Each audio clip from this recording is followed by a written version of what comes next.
Hey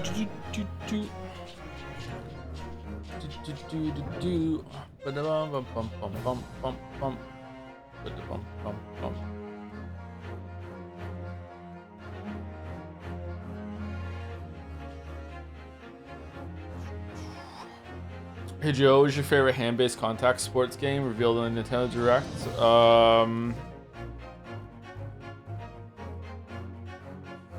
Almost said something really inappropriate. Obviously the Thumb War, yeah.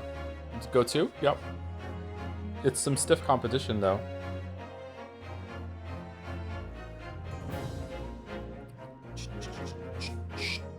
Elo Joe, Elo Kaylee Girl. Happy birthday.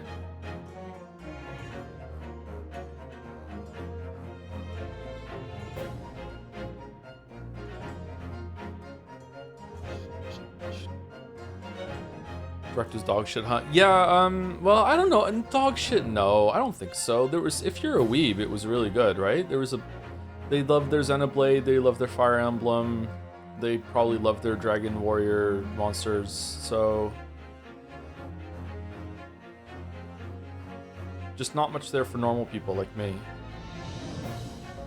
How much do you dread the Three Houses sequel? Not at all. I don't give a fuck about that series. Like, I'm gonna do my time with Three Houses and that's it. And like the only way I'm ever gonna play any other Fire Emblem game is if I like Three Houses. So if I like Three Houses, then hey, it's a win, because then I get a new game series to enjoy. And if I don't, then fuck it, I don't have to play it, right? What if it gets nominated? It's not. Don't have to worry about that at all. Don't worry about it. Do do do do do do do do do do do do do bada bum bum bum do do do do do do.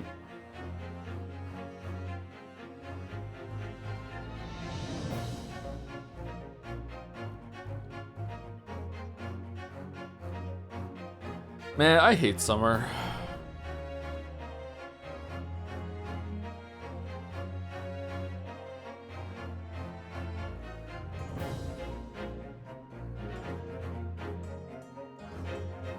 It's too hot. We get scorpions in summer? Holy shit. I don't like scorpions. Favorite season? Probably winter. If I was somewhere else, then spring and fall are better because it's more temperate, and I don't really like the ice. But winter, I don't know, there's something nice about winter. Feeling so parasocial right now. Sorry, Buggy.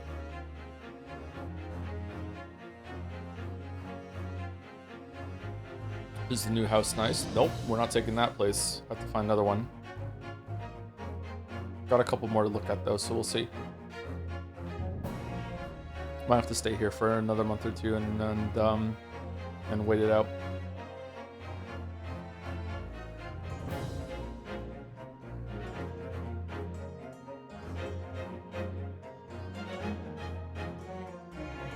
Can we go over an in-depth media discussion before starting Grace Change today? Yes, we can. All right, so here's the problem, okay? So, and we have the perfect audience to answer this question, okay? I don't understand that when you make a fictional world that has animal people, how the prey animal people get along with the predator animal people. Like, I don't get it. Like, one of you will eat the other one. Why is it okay? How is, are they just pretending, or is there like a certain animals that don't have sentience that they eat, or what?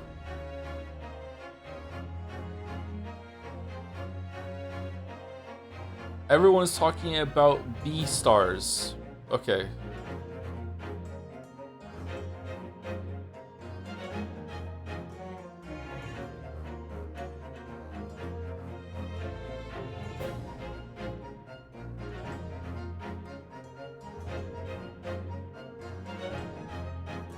They eat fish. I was watching a video about fish recently, and it was all about deep sea fish. And there was this fucking jellyfish that had It's like a ribbon jellyfish. It has like huge ribbons that like just collect things, and it looked fucking sweet. And then it showed this gigantic squid octopus thing that had the longest arms that I've ever seen any animal have ever, and I did not like it at all. I don't like that exists. I don't want to know any more about that thing. Colossal squid? No, it wasn't a colossal squid. It was something else. It was basically 99% arms.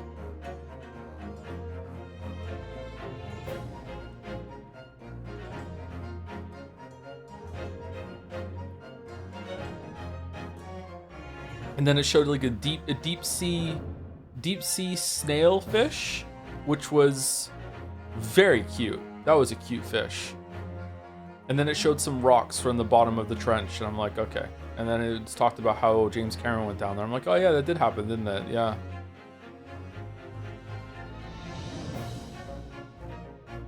Beastars is one of the dumbest manga of all time. I gave it a 5 out of 10 when I finished it, and now I want to move it up to an 8 out of 10 because it's just so entertaining. Okay.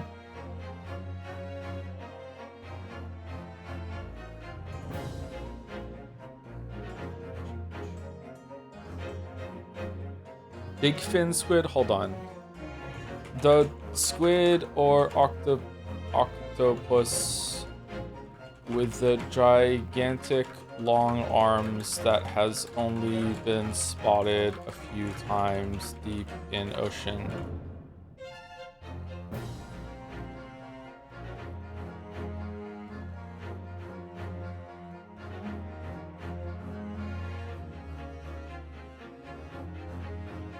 Big fin squid, yeah, that's it. The big fin squid. This thing can fuck off. I don't like this thing. I don't like it.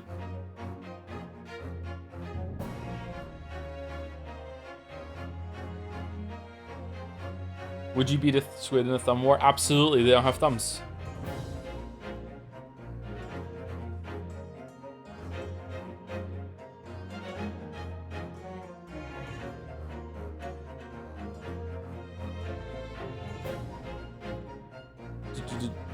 How are we enjoying this music?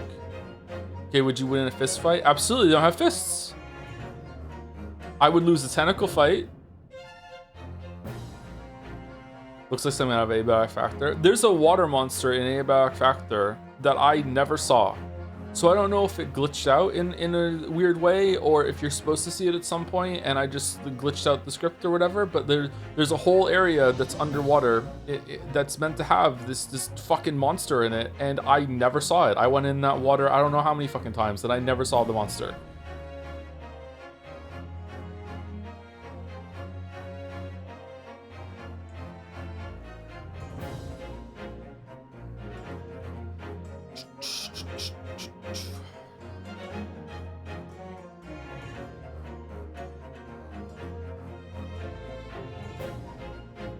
Largest mammal you could be in a fight? Don't ask me this question, because you know I'm not going to be able to resist not saying your mom, and then I look like a deranged lunatic that is 40 years old still making your mom jokes, okay?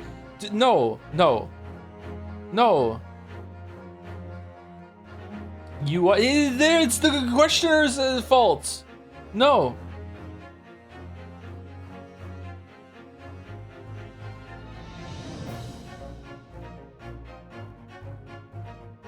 You control the jokes you make? I don't actually. No, that is not how comedy works. Dalmek, back me up. Dalmek, tell him. Dalmek, tell him. No, I don't.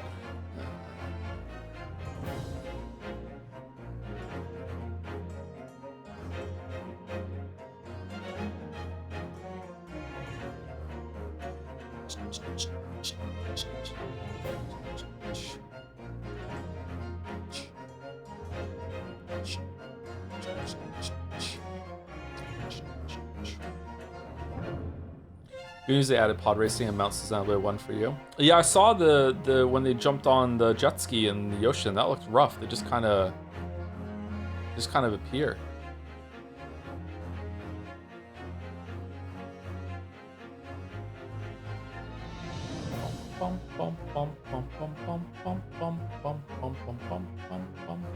Let's get new music.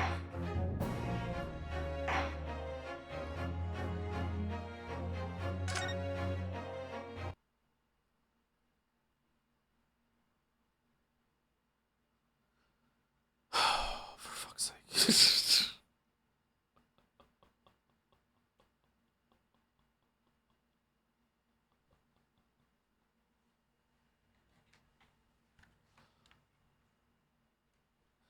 Hello, darkness, smile, friend. All right, so what happened? My name is Ryo Nusiki Naruhodo. I'm a fledgling lawyer just starting out on my journey. 6 months ago, I arrived as a visiting student of law, having made the long voyage across the sea from the Empire of Japan to here, London, England. And on the way, in quite extraordinary circumstances, I made the acquaintance of a world-famous detective. Currently, I reside in the attic of the detective's own lodgings, from where I run my legal consultancy, of sorts. I've successfully defended a number of clients in Britain's highest court, the Old Bailey, but since a particularly grueling and unforgettable legal battle 4 months ago now, I haven't returned to the courtroom. Okay, so is he talking about the last case from the first one, or did he do another one after that? In truth, I lost my right to return. Okay, did he lose it because it went badly for him in the courtroom, or did he lose it afterwards, after the victory? But that epic trial was just one small part of an epic tale, a tale which is now about to awaken from slumber, thanks to a letter that arrived this morning from my homeland. And now I'm going to hit the button, and we're going to get music.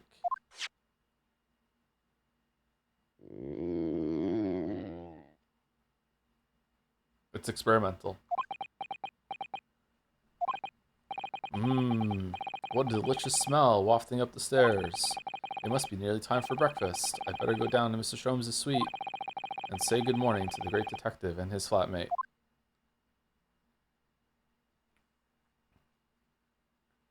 30th of August, 7:28 a.m. Sholmes' suite.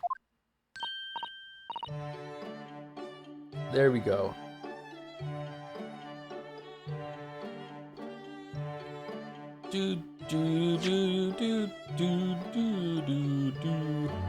How is the music? Is it too loud? Is it too quiet? Is it just Goldilocks just right?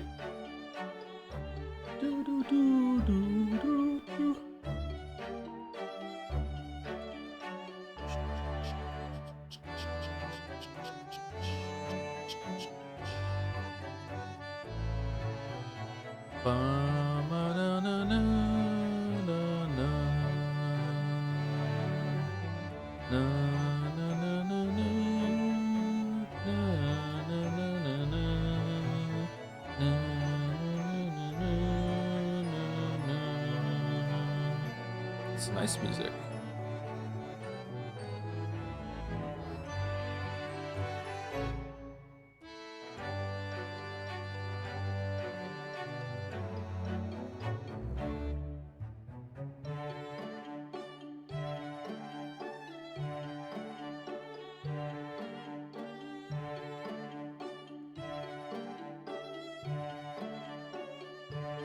Hey Joe, you catch the Backrooms movie? Even if you haven't, I'm curious to hear your thoughts on it since it's made such big waves lately. How can I do that?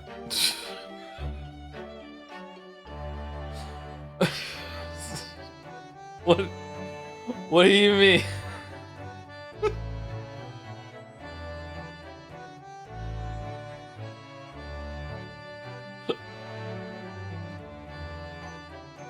Alright, okay. I really liked it when they went into the room, especially the one at the back, and then there was more than one of them. And I really enjoyed how they presented the rooms. It was quite compelling. I don't want to give spoilers, obviously, but we all know what I'm talking about. That one room was way better than the other rooms. And it kind of peaked a little early when they showed that room.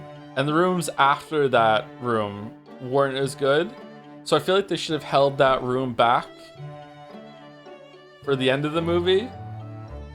And, like, maybe not the very end, but, like, you know, 80% instead of showing it at 66%.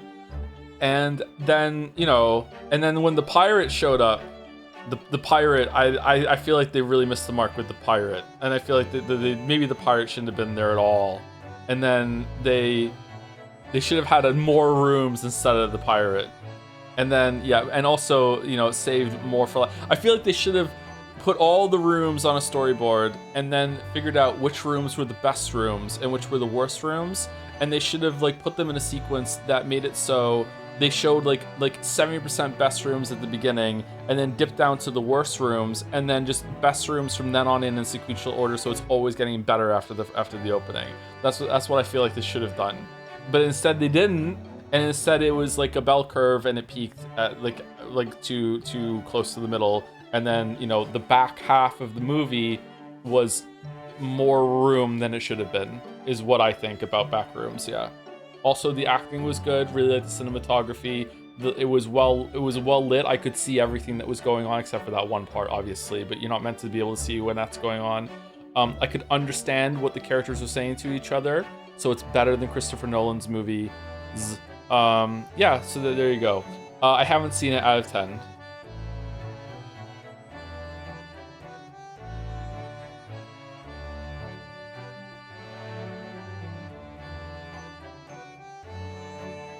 Did you see the Persona 6 teaser? If I haven't, do you still want me to react to it? There is actually a pirate. I actually do know there is a pirate because Weeaboo Bill told me on the weekend that they really didn't do a good job with the pirates. Asterix, he also hasn't seen it.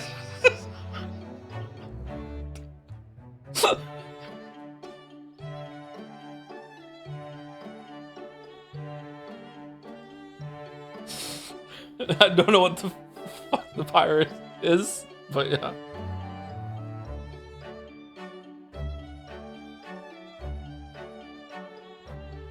When can we do a stream?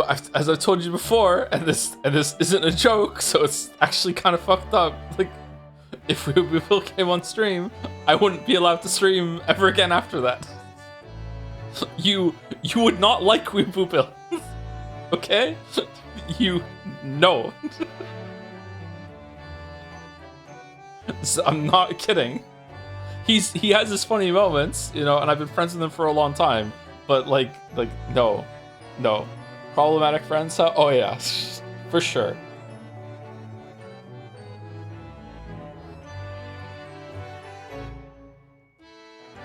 Did you know that people used to play the mobile version of The Greatest Hits with a fan-made English patch for the PC version existed? It's higher quality 3DS version. Really? I think it's interesting when fan translations are better than the official ones. I wonder how that happens.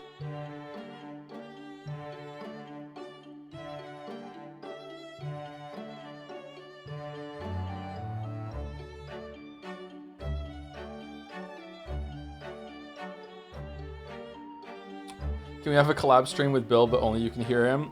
Let me tell you, there have been times where I have been talking with Bill and I have had to alt-tab out to make sure that I have not accidentally left OBS on somehow. And even though I checked at the beginning of the conversation, I then go check 5 more times throughout the conversation.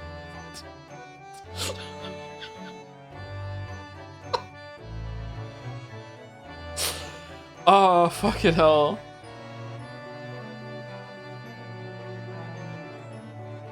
Your response, I guess what I meant to say was that I'm curious about your thoughts with internet culture and memes going to be extreme and making hundreds of millions of box office. I can't answer, like, in all seriousness, I can't answer either, because I didn't know anything about the backrooms until the movie. Like, maybe I'd heard it in passing and I knew about it kind of, but I never was into that sort of thing. The only thing in that area that I think that I've ever been into is probably SCP, and even then I only,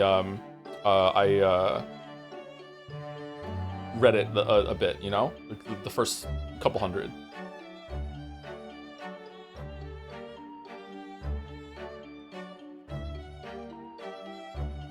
What's Bill's take on Silent Hill 2? I think he likes Silent Hill 2. He prefers Resident Evil, but he did play the Silent Hills as they came out.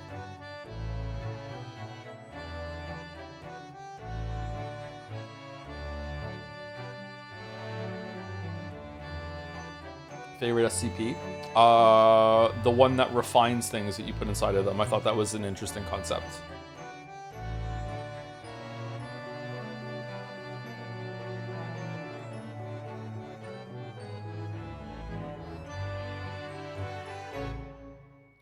Is Weebu Bill about Chie or Rise? Yukiko. And in Persona 3, Chihiro.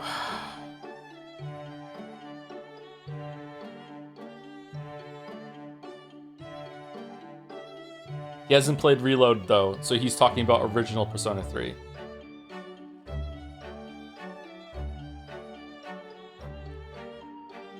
Persona 5. The reporter that you meet at the bar.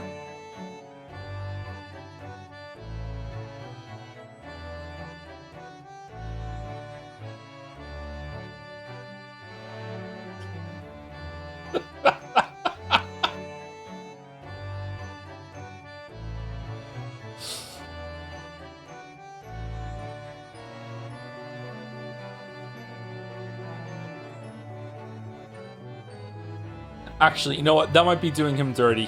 He did say that he liked her for some reason, but that might not be his top choice. Maybe the conversation just went there. This conversation happened many, many years ago, so yeah.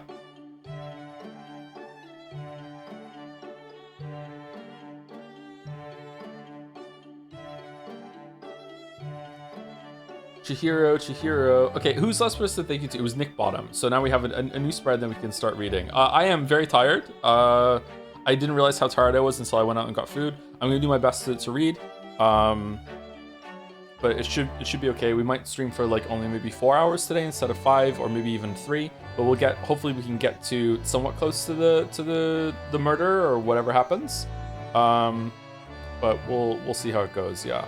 And in all seriousness, I misread something last week, and I'm sorry about that. I've been joking about it because I feel uncomfortable about it, but like obviously this happens. I'm surprised it hasn't happened before, to be honest.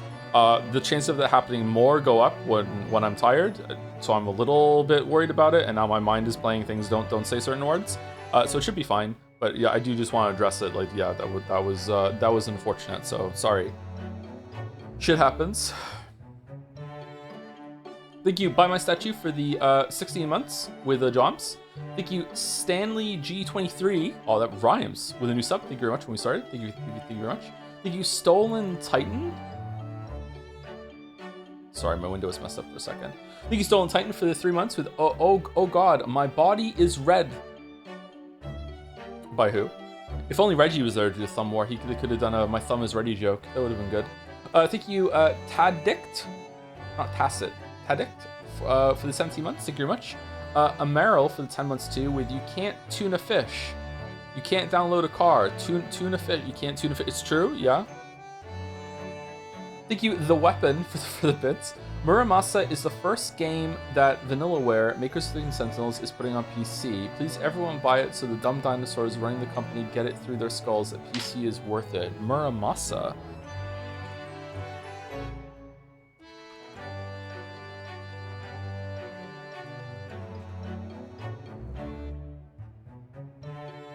Muramasa. Oh, is that the game that everyone said looked like it was the 13 Sentinels people earlier? And I said it was, it looked like, Odin Sphere? I didn't see that that their name came up. I guess it was them. Alright, yeah, it is Vanillaware? Okay. I want them to make another game like 13 Sentinels, please. 13 Sentinels is really, really good. It didn't end all that well, but it didn't end horrifically. You know what I mean? Like, the ending was just kind of like, oh, okay. Whereas usually those games end with like hair pulling, oh my god, what the fuck are you talking about? So I think it's better to just end it with like a, oh, okay, than it like cliff facing over and over and over again. But until the end, like I don't know, man. That was a really, really well told story. I enjoyed that a lot, and the presentation was excellent too. It was really good. But hair pulling is good? Okay. First of all, calm down, you're on main. Second of all, not that kind of hair pulling. Thank you, Hello It's Mouse, for the 100 bits. I have purchased actual bits to inform chat that Rhythm Heaven is peak and you shouldn't listen to Joe slander.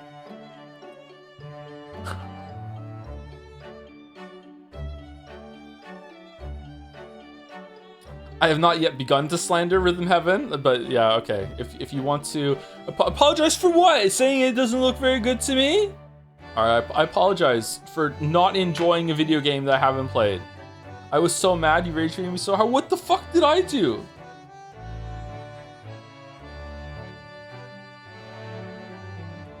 The stream is already off the rail. Most of them are. Thank you, Garnixie?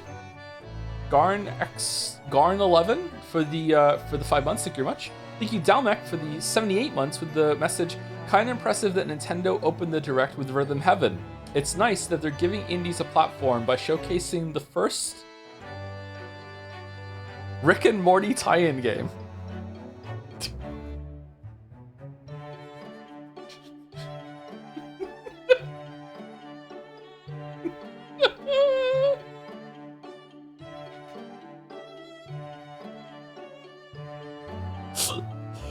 Thank you, Escherichia Coil Enjoyer. That's a very specific thing to enjoy. For the 4 months, thank you very much. Thank you, Gigi, this stream with a beautiful Joms with flowing hair. Thank you very much for the 32 months. I love the creative use of emotes. Thank you, Pinball4660 for the 2 months with a bunch of dancing and whistling. The dancing emotes go hard.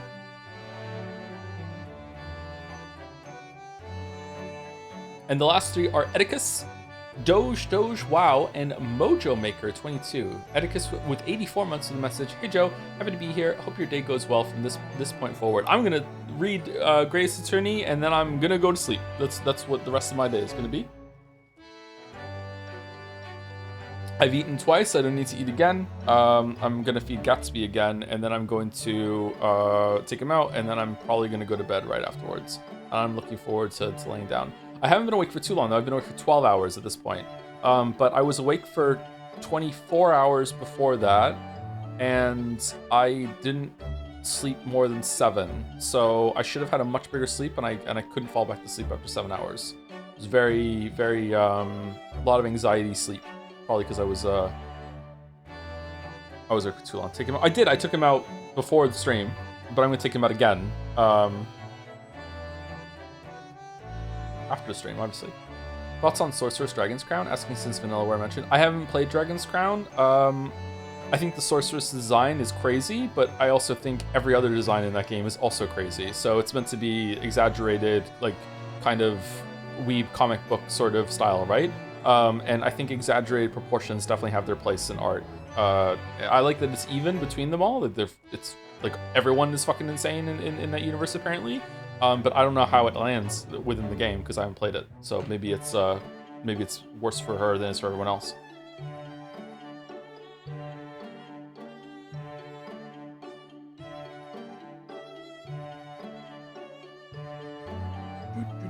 Without Googling what season is Rick and Morty on? 8? This is on 8? Season 8? I think I saw a trailer pop up on my feed, so I might be cheating. 9? I was close, damn. Thank you, Doge Wow, for the 3 months with Oomfuri's theme. Oomphy Boomfy's theme. Oomfuri's theme. Thank you, Doge Wow. With a Clover, thank you for the good luck. And Mojo Maker 22, 17 months. Wish I could read. Oh, I have to do voices. Oh, God. Wish I could read. Thankfully, the streamer does it for me. Actually, we might not get to a trial today, so you might not have to do voices today. So let's see. Okay, this is a gamepad game, right? And the sound's okay? The music's not too loud? I would like a fully voice-acted Ace Attorney game. I think it's a crime that Danganronpa gets more voice acting than Ace Attorney.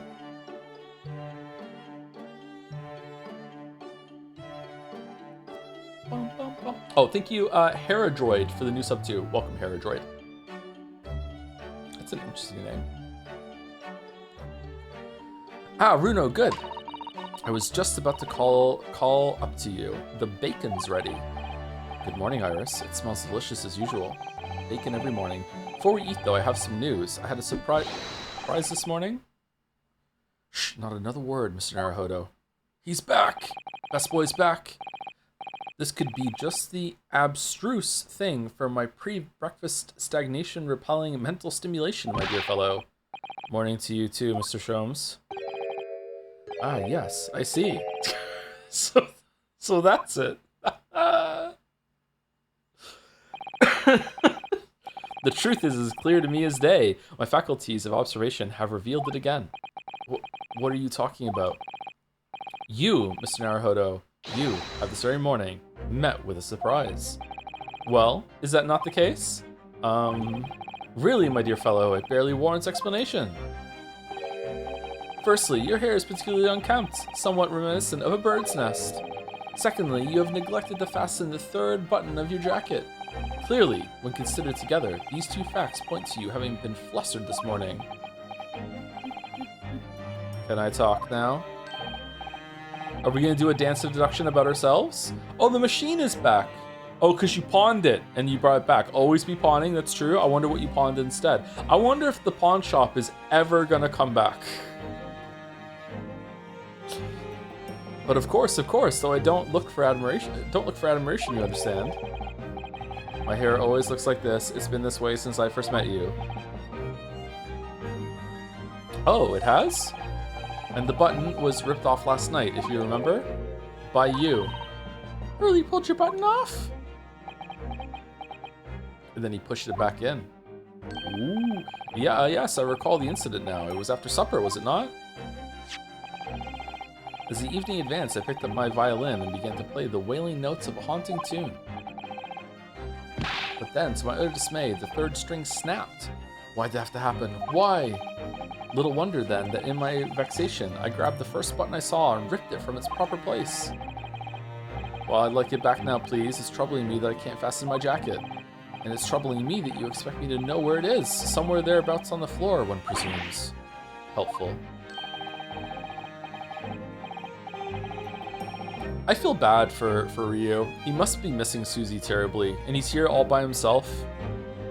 Kazuma fucking dies on the way here, and Susie's pretty much like his whole entire world, and then she has to go too. And I think he likes Stromes and Iris, but like still, like it's different than, you know, like very, very sudden to just like abandoned in this country. What matters at the present time, my dear fellow, is simply whether or not my deduction was an erring. But Hurley, Runo said it when he came in, didn't he? I had a surprise this morning.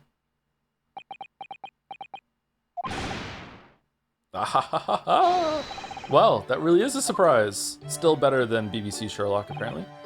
Yes, this man is the pride of the British Empire, the famous consulting detective, Mr. Sherlock Holmes. There can't be a single person in the world who doesn't know his name. The TV series was alright. I thought it was alright too. It does go off the rails, and there are some episodes that are really bad, but yeah. I still thought it was entertaining. Alright then, enough of this silly conversation. Come and eat this bacon before it goes cold. Season 4 fucking sucked. Season 4 did fucking suck, yeah. And I have a new herbal tea for you to try too. My latest special blend.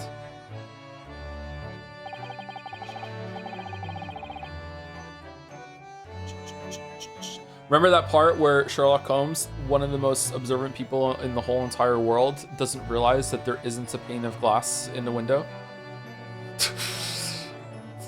While standing in front of it for like, I don't know, like 10 fucking minutes?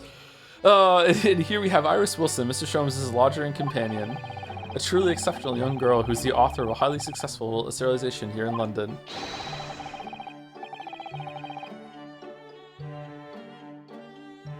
Yes, The Adventures of Sherlock Holmes is published in Rance Magazine. Oh yeah, Rance Magazine. So, Mr. Naruhodo, won't you put us out of our misery? What surprised you this fine morning? Well, I received a letter from Japan. Oh, from Susie, you mean? Was it really? That's right. And she has some rather startling news, in fact. Is it about how she knew about the fucking book in the pawn shop? Because I'm still wondering, and I hope that we're not gonna, you know, not know about that forever and ever and ever in Gay Band. Ah, intriguing indeed. You must tell us about it over breakfast. Oh yes, what fun.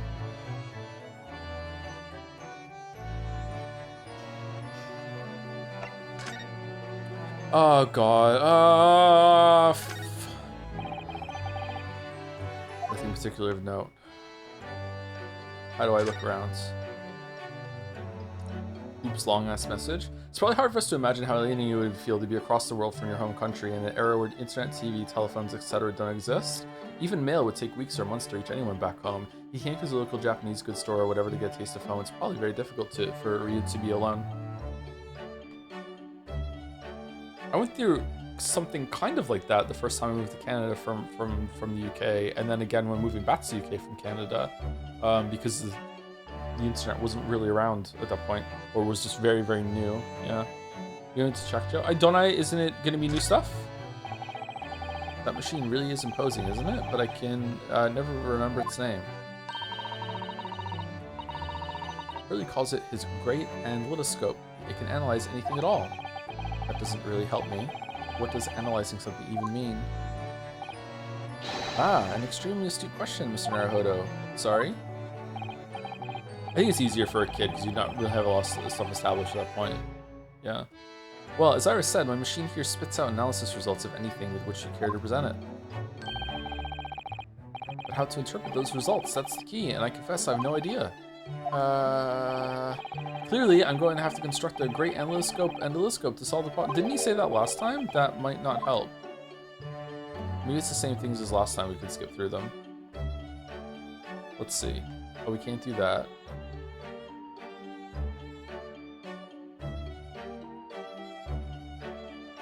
Man, I'm worried I'm not going to like Deltarune.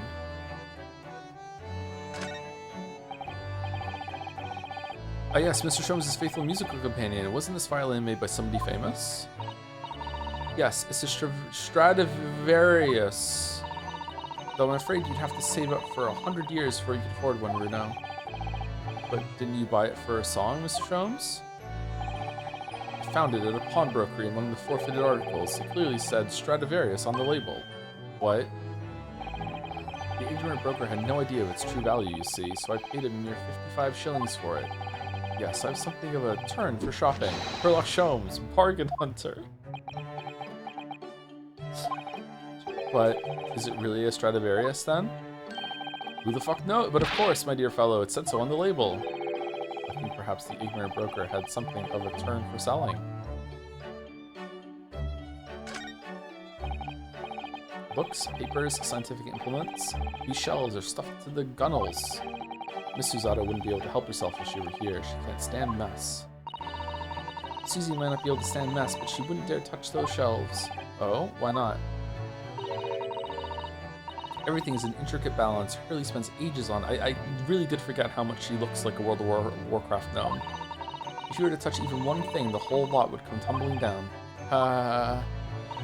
Alright, so H-A-A-H ... is the word of the scene. Okay. Susie noticed it was a very delicate arrangement right from the outset. Make it sound like a meeting of great minds. The truth is, Mr. Sholmes just needs to tidy up.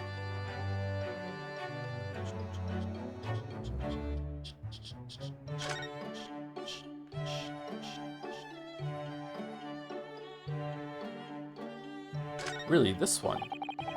When it gets to this time of year, Londoners seem to leave their hearths alight all day long, and I love it. There's something very relaxing about watching the flames flit and dance about. Isn't it August? But a fireplace in days of summertime is a waste of space. Really, no use at all. Rather like a great detective in days of no crimes and no criminals. Hurley? Consider this. Instead of a fireplace, a frost place. That's my latest idea. Oh, play Don't Starve. An extraordinary hearth from which emanates a cool breeze in the hot summer months. I would love this. What do you think? I think if you invented such a thing, your name would go down in history. The principle is extremely simple. One must, of course, light a cold fire in the hearth. Yes, of course. Brilliant. The trouble is, none of the fires I build ever burn cold. How it taunts me. So, as you British say, it's a bit of a damp squib? Sure. So I see, yeah, but, you know, it should be like a fireplace, so it looks cool. Like, air conditioners don't look cool. Although heat pumps look kind of cool. I don't know. I have an air conditioner on right now. I think you can probably hear it. Sorry if it's making my voice sound a bit tinny. Yes, the huge metal chest with the lace cloth laid on it, being used as a table for tea and coffee. It's very sturdy, that's for sure, and firmly locked shut. The chest contains my father's detailed records of Hurley's many cases. Yes, so I've been led to believe.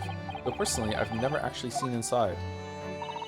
And you never will, and that's the way it will stay. Those papers are a secret between Daddy and me. If you go opening it uninvited, you might find yourself being bitten. What? Is there a beast inside there or something? Bitten?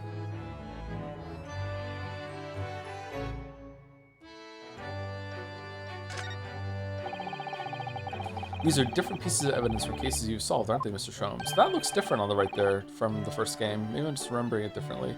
Not quite, Mr. Naruhodo, not quite. These trinkets are a selection from cases I've solved with particular aplomb. They are souvenirs of my success. Memories, Mr. Naruhodo. Memories! Really? So tell me about the case in which the bust of the Napoleon featured. I forget.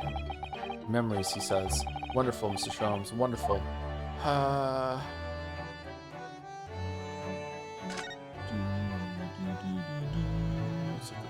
Your Stardew Valley house. One room's different. I look forward to finding out what aroma your tea will have, Iris, every single day. Ah, well, I infuse a different concoction of herbs from the garden every time, so it's never the same twice. There's a garden? When you call it a concoction, it sounds more like a science experiment than something for tea time. Oh yes, that's because different blends can have very different properties. This sounds familiar again. Some calm you down, some make you feel jolly, some give you energy.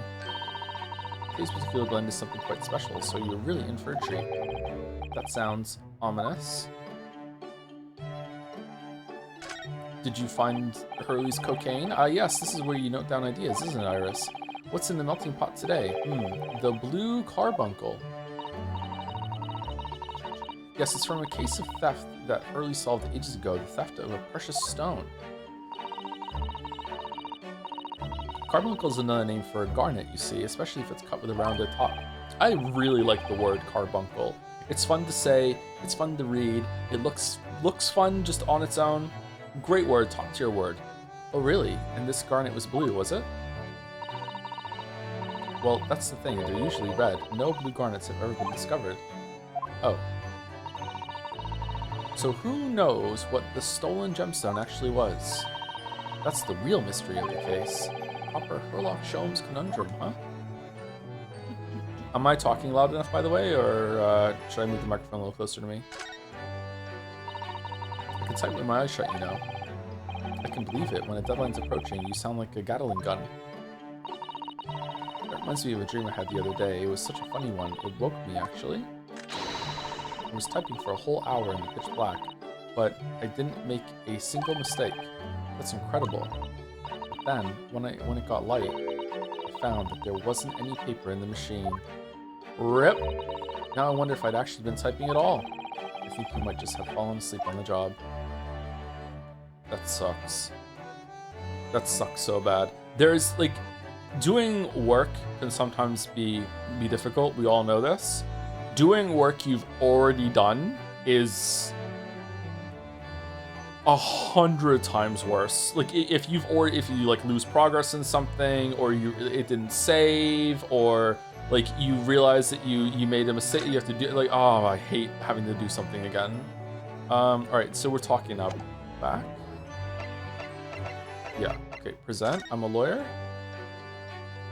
An armband I inherited from Kazuma. It identifies the wearer as a defense lawyer throughout the Empire of Japan. Oh, Mr. Sholmes, about this. Shh, not another word. Yes, I see.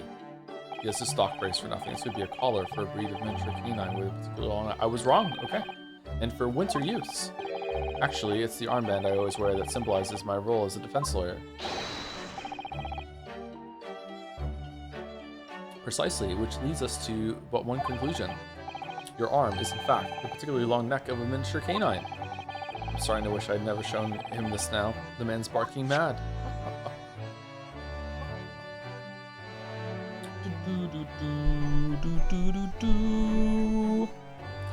Mic is slightly too low when you're tired, but it was the same last Greatest Attorney stream, and you got better once you woke up a bit. Do I really sound that tired? Because I don't feel that tired. I do feel tired, but I don't feel like exhausted or anything like that. I've streamed way more tired than I am right now. I did fall asleep on stream once. That's how tired I was.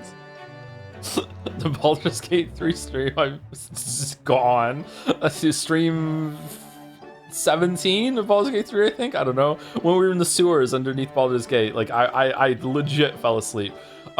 So I've been way more tired than I am right now. So yeah, sorry if I sound tired. I'm really interested in where the story goes, so it's not a lack of interest. I was really upset that we couldn't read this more last week, but you know, so it goes.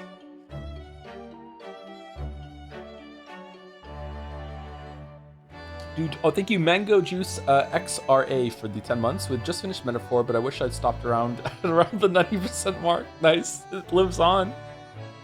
Enjoy having that experience, Switch fans, because it's finally there. Holy shit. And thank you, CMC10 for the 19 months with the Adventures of Hollock Jones. Ah, nice. With Herlock and High IQ Dragon. Thanks.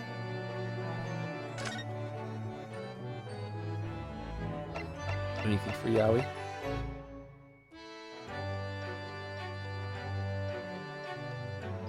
What was the word the narrator described the Metaphor characters with? Complex?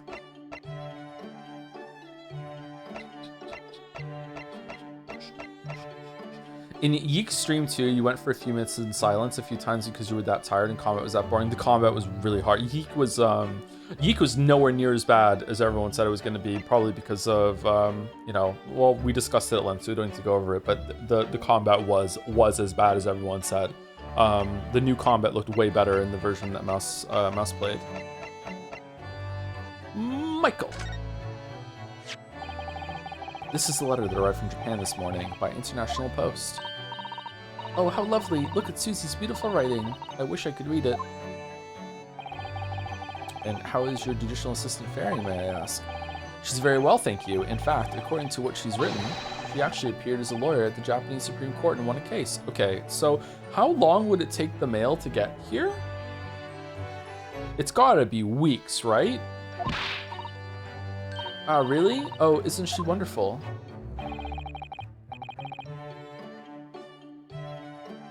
Telegraph, it's handwritten, so it had to have been delivered. 2 months?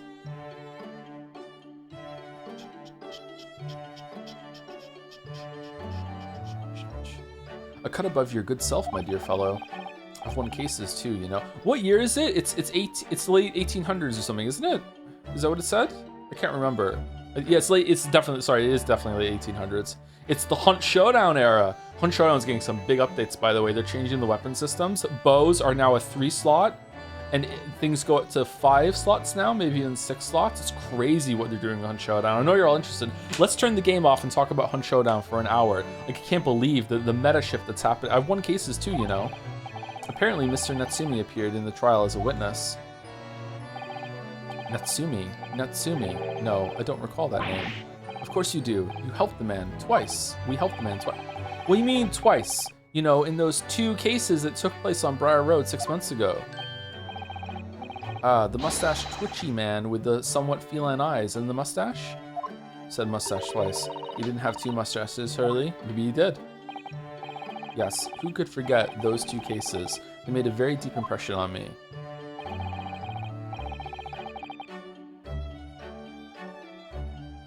Although I must confess, the details are a little hazy now. A very deep impression they made on you, clearly. You know what I hate about having a mustache? I hate it when I have to trim my mustache, but I'm not ready to trim my beard.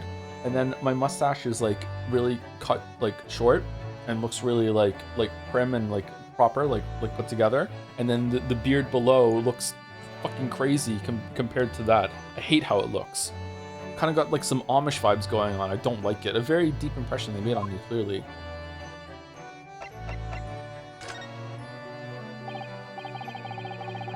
So, what was this startling news by Miss Susato?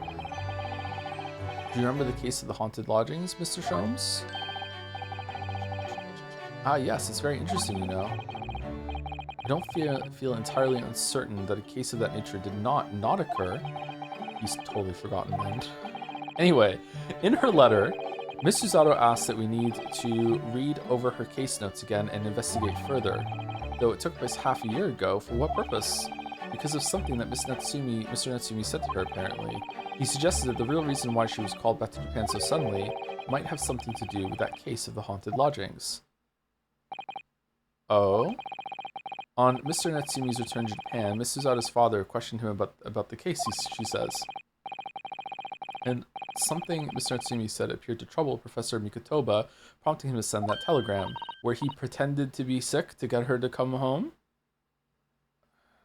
Oh, that case, yes. Okay, so this is not the case that became the Hound of the Baskerville thing then, because then Ryu would know about it too. So it's, and not just Susie. So how does Susie know about the book? It was very strange, wasn't it? Yes. God, I'm such a sucker for an asked question that has like no real good answer in my head immediately, and I'm just like, I want to know. I'm so susceptible to the mystery box bullshit. And I compiled the whole story into a nice, neat manuscript ready for publication too. But then Hurley here was all funny about it. Remember? He was very mean. Oh, it is that story. That story was not be published, you said, very mysteriously as well. Okay, so what the fuck then? Really? I said that? Are you sure?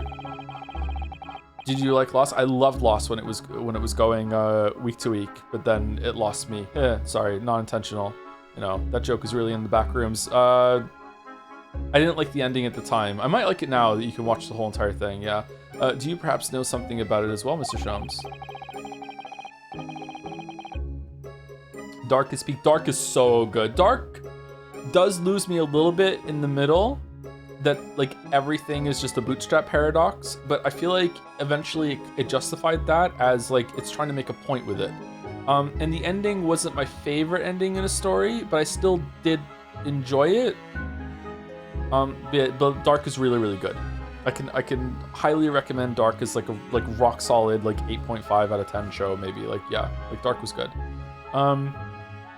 About why Miss Suzada was suddenly told four months ago that she had to return to Japan. Wow, 4 months ago, huh?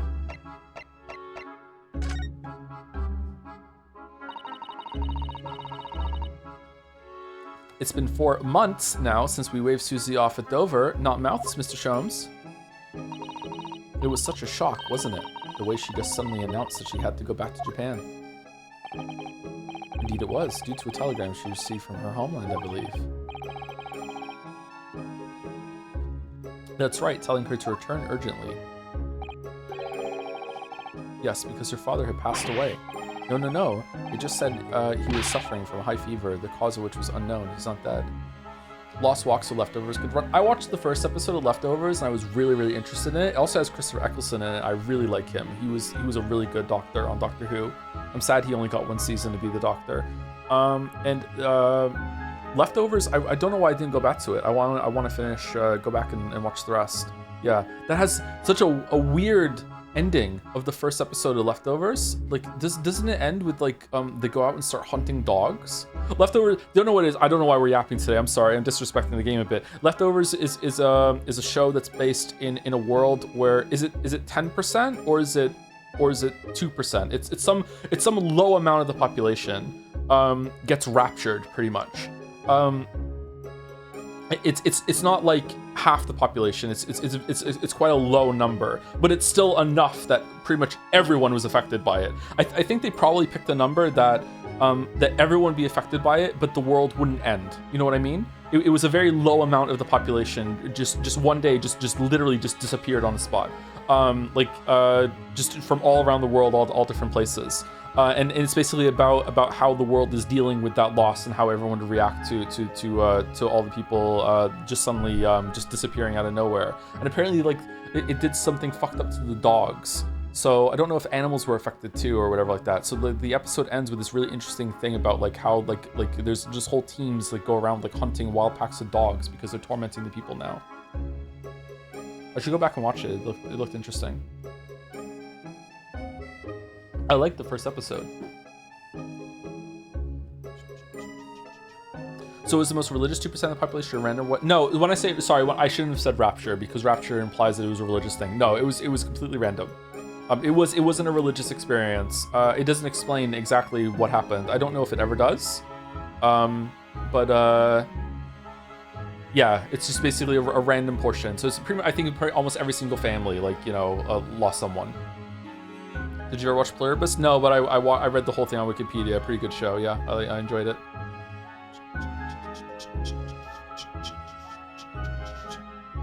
No. It just said that he was suffering from a high fever, the cause of which was unknown. He's not dead. But according to this letter, that news about her father's fever was just a ruse. A ruse? So Susie's daddy lied to her so that she'd make the voyage back home. Why would he do that? Yeah, why would he do that? I have to admit, I have absolutely no idea. But she believes it's almost certainly related to the case of the haunted lodgings. I'm kind of mad at Susie's dad. Summoning her back to Japan so suddenly like that, I wonder what Miss Susato's father is hiding. Hurley, do you know what it's all about? Who's this Susie we're talking about? Who can say? What? But you said, why are you dressed to go investigating now? Please, I have engagements, my dear fellow. My calendar is quite surprisingly full today. I got hit up 4 different pawn shops. Always be pawning.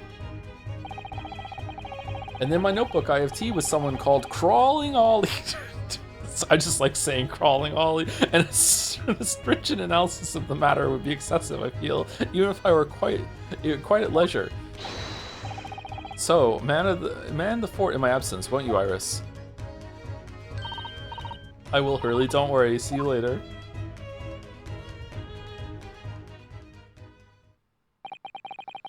He scuttled off rather quickly there. Like a beetle. I think perhaps Professor Mikitoba isn't the only person hiding something here. So Seki-san was involved in 2 cases, but only one of them was forbidden from being published. By, of all people, Mr. Sholmes. Aha! I found them at last. Iris, are they... The notes about the case? That's right. Susie and I compiled them together. The Case of the Haunted Lodgings. Do you want to read them, Bruno? I thought this was the Hound of the Baskervilles story.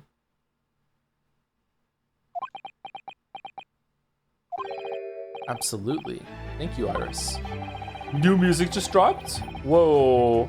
I have no idea what secrets could still be hiding in the shadows of this case. But perhaps if I read over the notes again, something might come to light. Oh, are we gonna do a flashback trial? That's the spirit.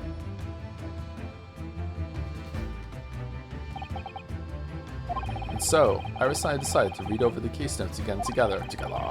Everything from what happened to our investigation, that fierce battle in court that had followed. Reliving every detail. I just need to find a clue, and I have all the time in the world, because of course, I'm no longer allowed to practice law in the courts of Great Britain. Damn.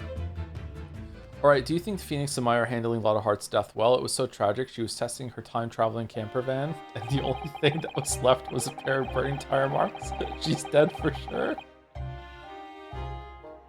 There's no way. She's totally dead. We haven't found her body or the camper van, but no, dead for sure. It was 6 months ago, a mysterious incident that unfolded on the wintry streets of London.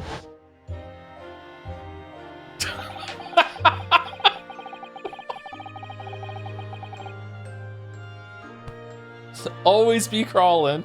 A young woman was found lying on the snowy pavement on Friar Road with a knife in her back. Fortunately, her life was spared, but she was unconscious for several days following the incident.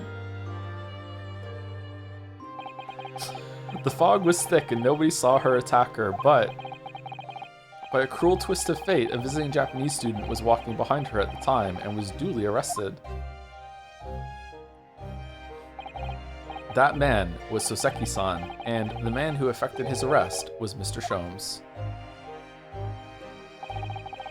Believing in our compatriot's innocence, Susato-san and I decided to represent Soseki-san in court, and after a grueling trial of many twists and turns, we finally managed to prove his innocence.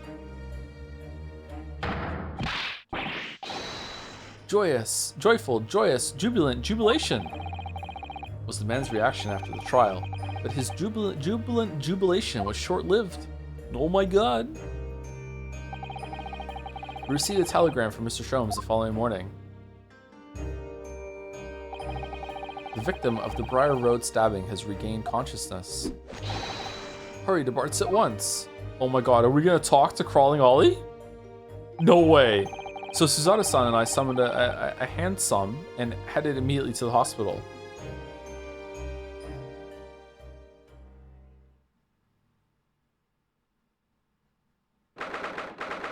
21st of February, 5:30 a.m. St. Bartholomew's Hospital. The only hospital we ever go to. Recovery ward.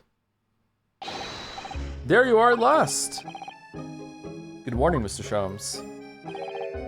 I think not. Oh, yay! Susie's here! Yay! We love Susie. Yay! You're late. What on earth took you so long? Your telegram only arrived at 5 o'clock, Mr. Sholmes, and it's a 20-minute ride to the hospital. That's right, and it's 5:30 now. I think we made very good time. The time is utterly irrelevant. The fact is, I have been waiting for what has felt like an eternity. Fucking hell. In point of fact, I myself was awoken at 4 this morning by a telegram boy. And feeling it was somewhat unjust that I alone had been roused at such an hour, I sent one to you. Well, thanks for that. Anyway, you're here now, so the victim is over there. She's only just regained consciousness. You should introduce yourselves, and I shall observe from here. So that's the lady who was found on the snow-covered pavement with a knife in her back. Her name is, yes, here we are, Miss Green. Why is there an easel? Who's painting in the hospital? Look, there's a photograph in this frame here. Oh yes, it's a picture of a young gentleman. He looks to be about the same age as Miss Green, I would say. Perhaps the young woman's special someone, do you think? My, Mr. Naruhodo, I didn't know you had a sense for matters of the heart. Not in the least. I sincerely said the first thing I thought of.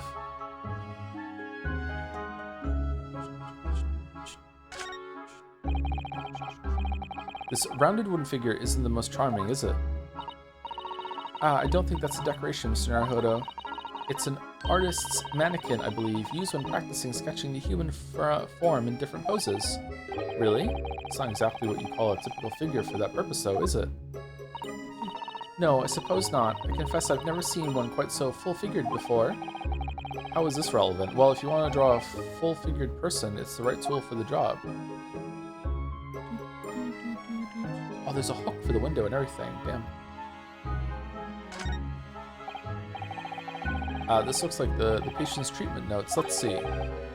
Do not feed. What is this place? A zoo?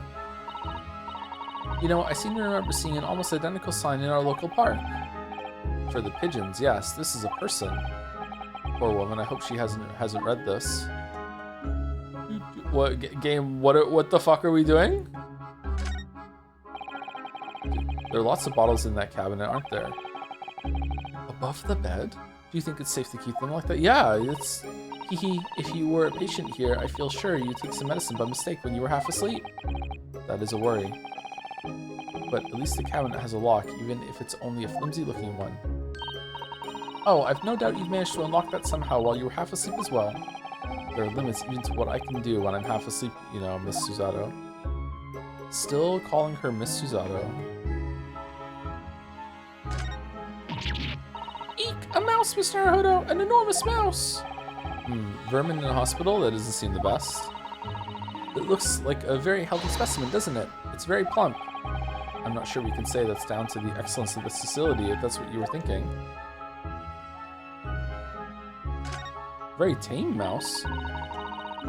That must be a bag of Miss Green's personal belongings. She would have been brought directly here after she was found stabbed on the pavement, though. I expect a friend or family member probably brought some things for her. Alright then, let's see what's inside. A change of clothes, no doubt, and we're just going through her bag in front of... No, Mr. Naruhodo, you must never scrutinize a young maiden's personal belongings. But the young maiden might have chocolates, or biscuits, or caramel. Ryu's hungry. I could go for some caramel right now, that sounds good. Good morning.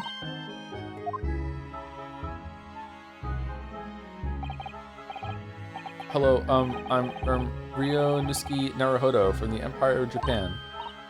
Oh no, was it your knife that? Are you the man who? No. I'm a lawyer. I'm a lawyer. I am a lawyer. Yeah. Should you be like that active after getting stabbed in the back? How long has it been? And I'm Susanna Mikitoba. Pleased to meet you. Oh no, was it your knife then? Are you the one? No. I assure you, I'm Mr. Naruhodo's judicial assistant.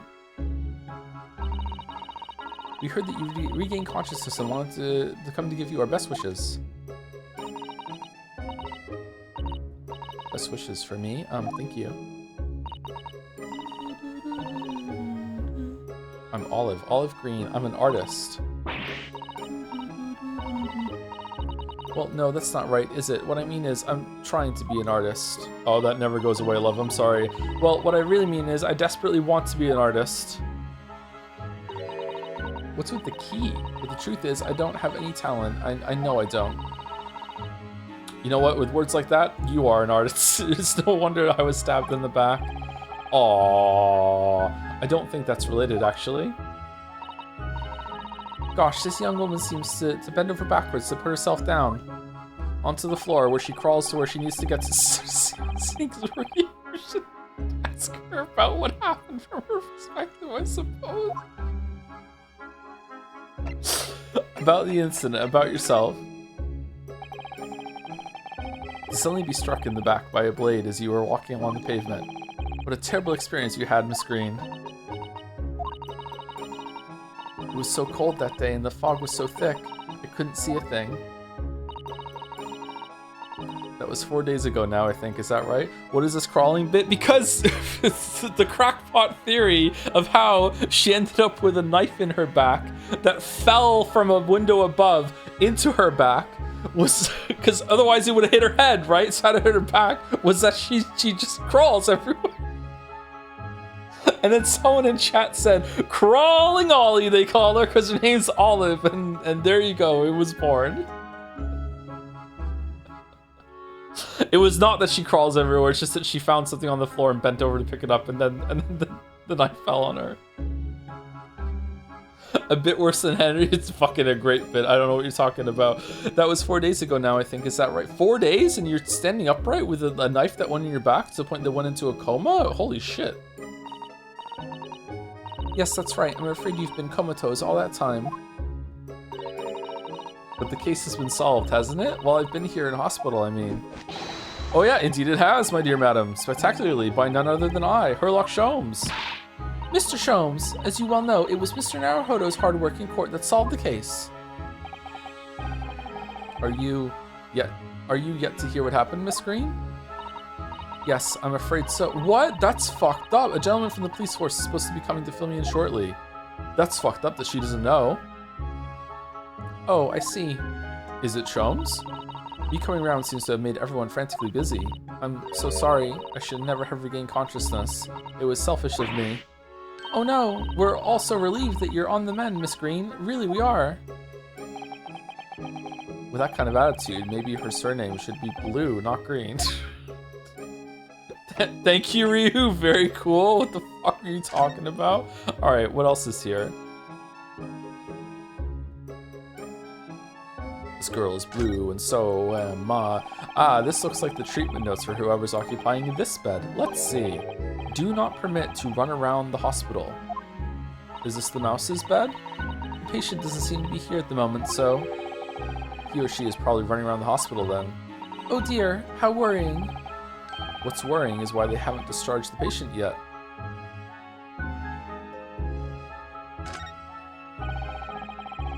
There are all sorts of medicines in this cabinet. Look, I'm not sure if it's safe leaving them in reach of everyone like this. Yes, you're right. I can imagine if you were peckish, you might try a whole bottle or two. Well, at least there seems to be a little lock to secure the cabinet doors. I don't imagine that would stop you if you were hungry. I worry that you'd break the lock. Hunger doesn't turn me into a criminal, you know, Miss Susato.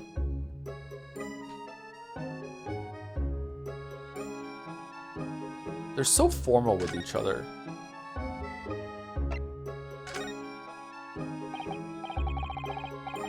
So, you're an artist, are you, Miss Green? Oh no, I couldn't possibly claim that. I'm a fledgling artist at best. I mean, I'm a student of art, really, at the Thorndike Academy of Fine Arts. Oh my, an Academy of Fine Arts. Great Britain is such a wonderful country. Tell me, Miss Green, do you live hereabouts? Wow, just invented a word that, no, oh no, actually. I don't deserve it, but I have a little flat on Brixton Road. I see. How very interesting. I'm the judge now. Oh no, is it? Brixton is some 10 stops away on the underground from here. And Thorndike Academy is a mere 3-minute walk from Brixton Town Center. Wait, what? Okay, I am extremely ignorant about many things, but 2 of the things I am the most ignorant about are history and geography. What does he mean by underground? Like, did they have underground trains in London in the late 1800s?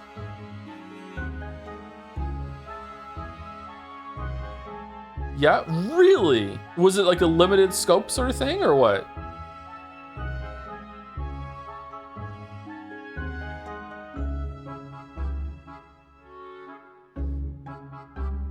They were steam trains. See, that's what's fucking me up, is like, because obviously they couldn't be electric trains, so they had underground tunnels that were capable of like just tanking the amount of pollution that they would like pump out. Really?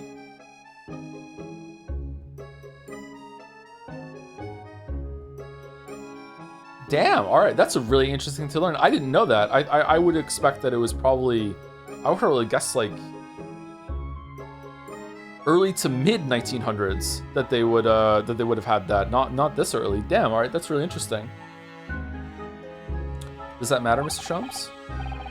Perhaps not, but Briar Road is a far less salubrious part of town by comparison, dwelt in by those of inferior means, including the maleficent Mr. Mustache.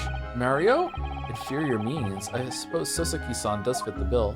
Soseki-san. It struck me as somewhat out of the ordinary for a young fine arts student to be walking in such a district. Officially opened on January 10th, 1863. I'm surprised too. Fucking hell, that's like almost a full 100 years earlier than I thought. God damn, really? I guess it must have been way more limited scope than what it is now, though. A completely different operation, pretty much. Fuck. That must have been awful. Like, really cool at the same time, but that must have been awful with just all the smoke that would come out of those trains. Fucking hell.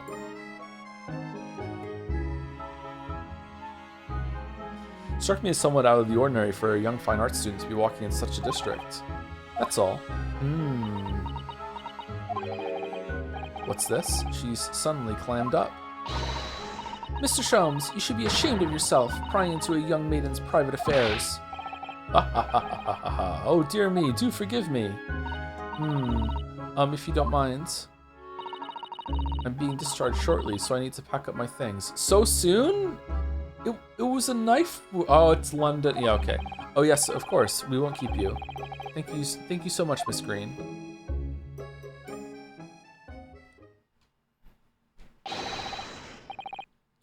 Is there a Mr. Narrow Fodder here? Mr. Narrow Fodder? Narrow Fodder now? Well, if you're looking for Naruhodo, the lawyer, that's me, but... Ah, Mr. Narrow Fodder, good. This is for you.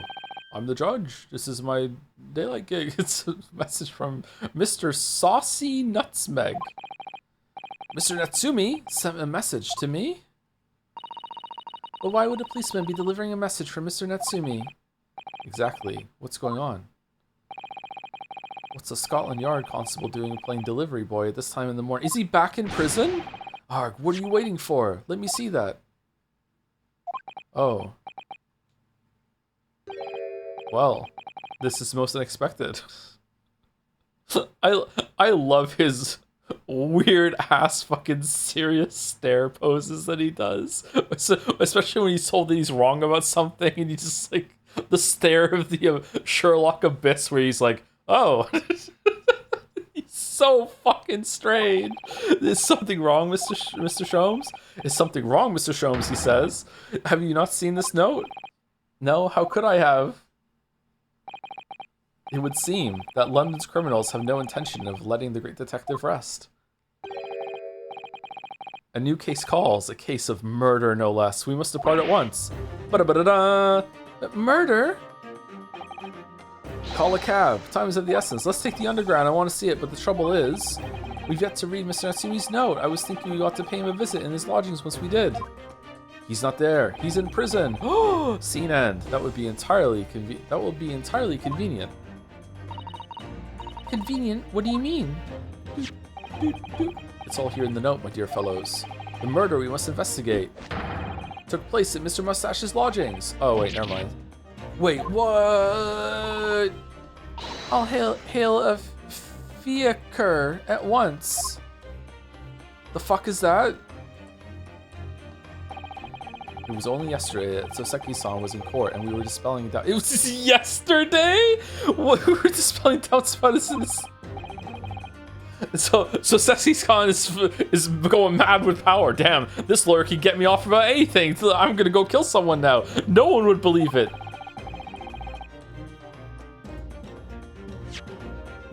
It was only yesterday Soseki-san was in court and we were dispelling the doubts about his innocence, and now the very next day. Sorry, Baldur had a message, 1 second. At some point they tried out different solutions to the tube being full of smoke. One of them was the atmospheric railway, where they would add a vacuum tube running down the rails and it pull the train. Not very effective, and turn a bunch of rats that strayed too close into goo at the end of the pipe. Damn, really? What about like just lots of holes? That would be way too difficult to drill in, wouldn't it? Like just exhaust. I guess they had to have some. Because otherwise, where did it go? Because otherwise, it'd be like the stairs that go down to the underground. There would just be smoke coming out of them like all the time, right? So there have to be lots of holes in the tops of the tunnels, right?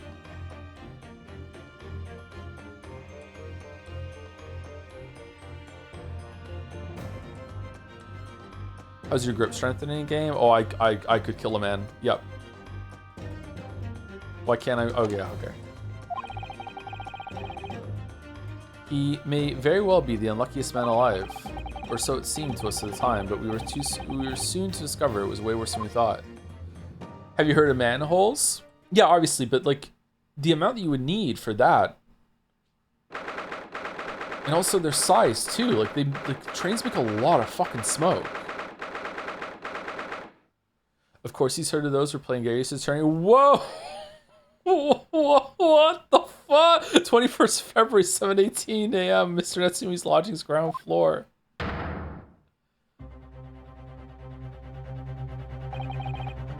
What on earth?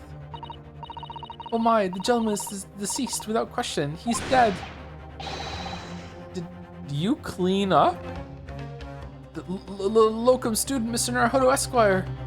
Mr. Natsumi. Oh, why? Why is this happening? Why to me? I've only just got out of court yesterday. I was finally home after 2 days of misery, and then I wake up the next day to this. No early bird should catch a worm like this. Woeful worm without wiggle. Huh? Okay, that one's kind of a stretch. I see you're in high spirits again this morning, Mr. Mustache. Ah, not the horrible Herlock Sholmes. Shoo, shove off, show yourself the door. I never invited you. Mr. Sholmes came here with us. I'm quite sure he'll be able to help you, Mr. Natsumi. I'm entirely at your disposal, Mr. Mustache. What can I do for you? Grrr. Aw, not Gregson. Here they are already, the busybodies. Ah, Inspector Gregson, what a pleasant surprise. Pleasant, is it?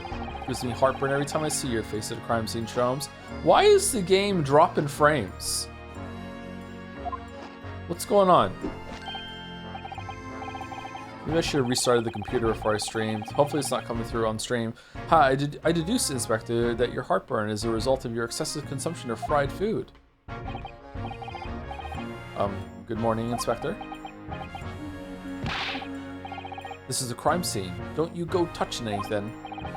Or good morning to you too, Sunshine. Sunshine.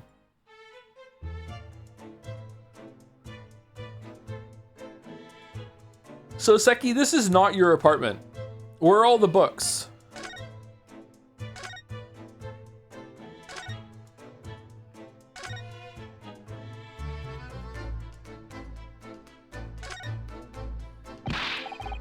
Oi, I said hands off. You're gonna mess up my crime scene.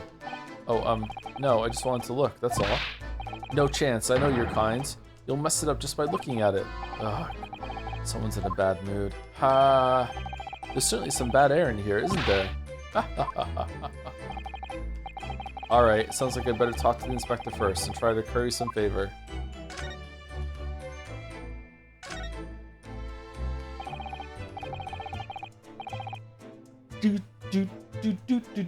Oh, thank you, Paulin916_2 for the 18 months. Thank you for always be entertaining for streams. Thank you for saying that. I don't think I am always entertaining for streams, but I do try most of the time. Will you be playing any of the new games announced today on the Nintendo Direct? Yeah, probably a decent amount of them. Ocarina of Time remake if it's substantial, definitely. If it's just a remaster, like graphical overhaul, then it'd be fun to check out, I guess. But yeah. Thumb wrestling? Oh yeah, for sure. Yep. Stellar Blade again? That's true. We could do Stellar Blade again. Why not? Every time it's announced and re-released like Skyrim, we'll play it again. Kingdom Hearts? I haven't played 3 yet, so that's been missed too, right? Thank you, Bew Noodle, for the 50 more months with "Pray forgive my insolence, but I forgot my Van Zeeks joke. So instead, I'll just say I'm a reporter now. I'm Ray Tenry Manamemry." That is a mouthful. Would you play Xenoblade 1? Xenoblade 1 I think is locked in, isn't it? We're gonna do it eventually. Is my nose bleeding? No, it's just running a tiny little bit. Okay. 1 second. Tissue. Are you gonna play the Dark Ages DLC? I'd like to, but I haven't played the Eternal DLC yet either. Dark Ages DLC looked interesting. It looked like it's... What was with the weird like times where it switched over to like being in a hospital? What's going on there? Strange. Are they giving Doomguy more of a backstory or some shit? I don't know what they're doing, but I really like Dark Ages, so yeah. Are you gonna play 007 First Light? Yeah, after this, we're playing 007 First Light. But I might be moving at the end of the month, and depending on how long this takes, I might have to take some time off to get ready to move and then move. But I also might not be moving until the 1st of August or September, depending on how it goes. I can't just like magic a place to go to, right? So sometimes it takes time to line them up. Oh, Dispatch too. Yeah, we're gonna be doing Dispatch. Yeah. So, Inspector, what was the victim's name? Who was he? Mr. William Shamspeare. What? He was a lodger. What? As you can probably tell, he was an actor. A bit of a dead loss. Bit of a dead loss, as it happens, or just dead.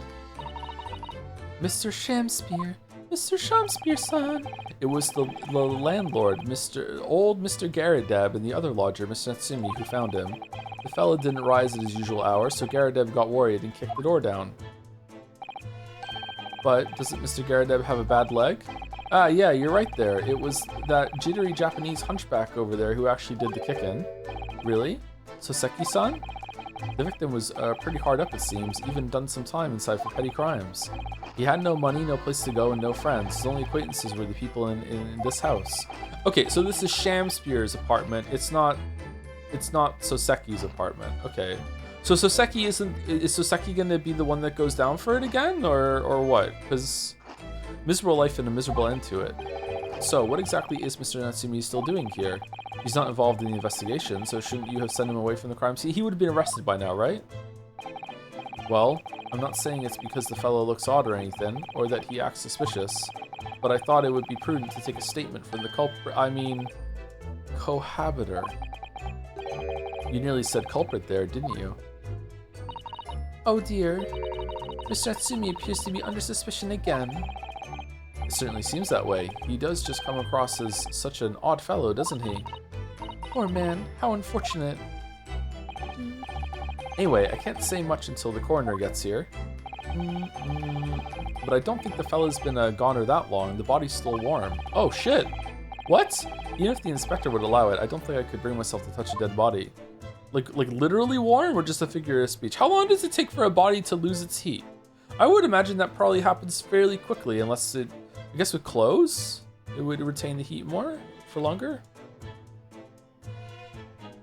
But I didn't know when London got an underground, so, you know, why would I think I know anything?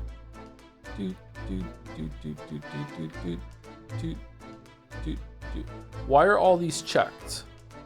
Oh, it's because you are not letting us look at them, that's why. What a terrible thing to have happened. It's only been 3 days since I was arrested for the incident on the pavement outside. And then, having finally regained my freedom, it starts happening all over again. Endless existence of excruciating experiences. So, the victim lives here on the ground floor, and your room is just 1 story up, isn't it? Yes, that's right. In a way, we were neighbors, I suppose. So, did you know the victim? Were you friends?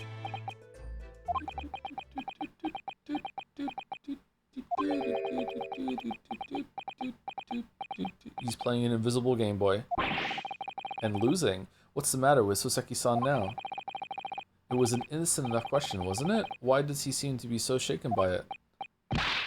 Well, I suppose he wasn't a complete, just a stranger. But did he ever invite me to his room? Never. On my honor, I swear it. What an extreme reaction. You're probably wishing you'd never asked now, aren't you, Mr. Naruhodo? Mr. Naruhodo? We found him here, I felt wretched, which is why I sent word asking for you to come. Through that inspector over there.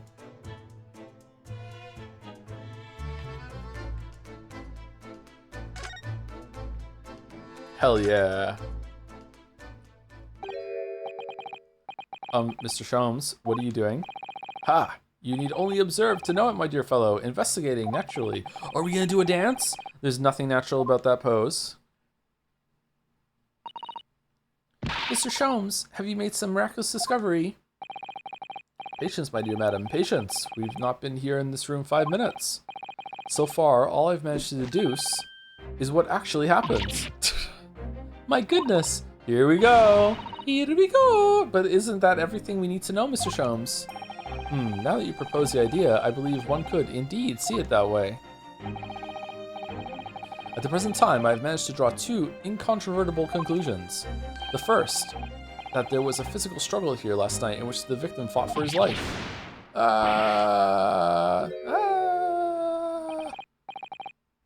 Mr. Natsumi, what's wrong? Is something that Mr. Sholmes said significant somehow? No, don't mind me. Forget I was here.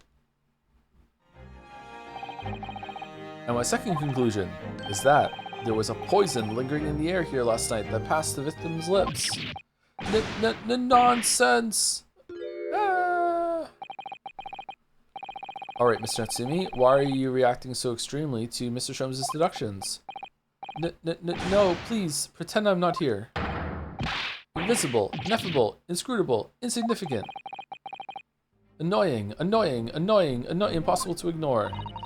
You must tell us everything, Mr. Sholmes. Spare no detail. Oh, that was a cute pout, but of course. Let the theatrical tragedy before us be unraveled by my great deductions presented for your pleasure in 2 acts. We've heard some truly astounding great deductions from Mr. Sholmes in the past. No doubt this will be no exception. What miracles will unfold before our eyes this time? Well, bullshit, more like. So, my dear fellows, for your delight and wonder, let the curtain rise. For Herlock Sholmes' Logic and Reasoning Spectacular, Act 1. The game is afoot. Topic 1. Cause of death. Oh, the Nintendo Direct is back. Careful observation of the victim reveals to us the events that transpired in this disconsolate room last night. Foam at the mouth of the deceased clearly indicates the use of poison. Or, next to the victim, we notice a large dining plate which contains, you will observe, a whole stick of butter. Oh, it's soap? 1/2 of a sizable bar of soap. Meaningful? Indubitably. Why is the soap set so purposefully upon the dish? Looked like the victim's last supper, in fact. Yes. So are the bubbles from the soap, then? Could it be that the man was about to eat it? Of course. The fork reveals the answer. I love that he looked at the camera there. It appears that the young man's appetite was his undoing. Taking up arms in the form of his cutlery, the victim engaged in a deadly battle for his life. Yet the struggle against his hunger was in vain, for in the end he couldn't resist devouring the slippery feast. But London's foul soap is besmirched by foul poison. Yes, the victim's life was claimed by poison that tainted the contents of the plate. The soap and the lather about the young man's mouth are too perfectly matched to ignore. The cause of death was clearly intoxication due to excessive ingestion of foul soap. Though personally, I have a greater interest in the taste of foul candle wax, of course. Poisoning from soap ingestion. Alright. Suicide or murder. The cause of death identified. We proceed to Act 2, where we ponder the next question. Was this suicide or murder? Evil Clara. The audience will recall that death occurred during the victim's Last Supper. Did the man dine and die alone? The single teacup suggests the answer.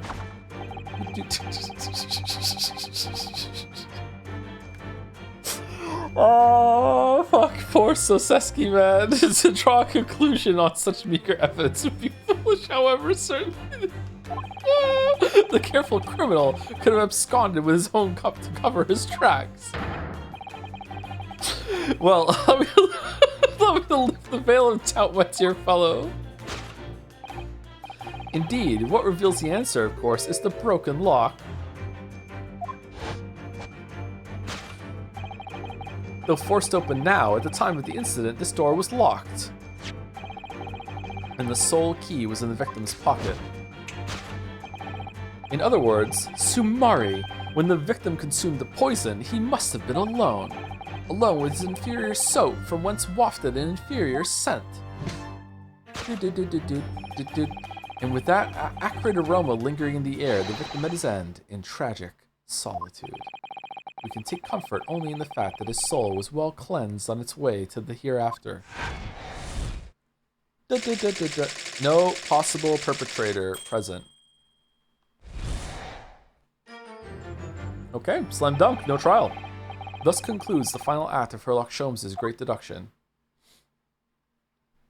Oh, is this gonna be like the first game in that the second case isn't even gonna have a trial? It's just gonna be like investigating stuff, or is there gonna be I feel like he would be arrested if that was the case. Hold on, didn't he say that he had to go through two things?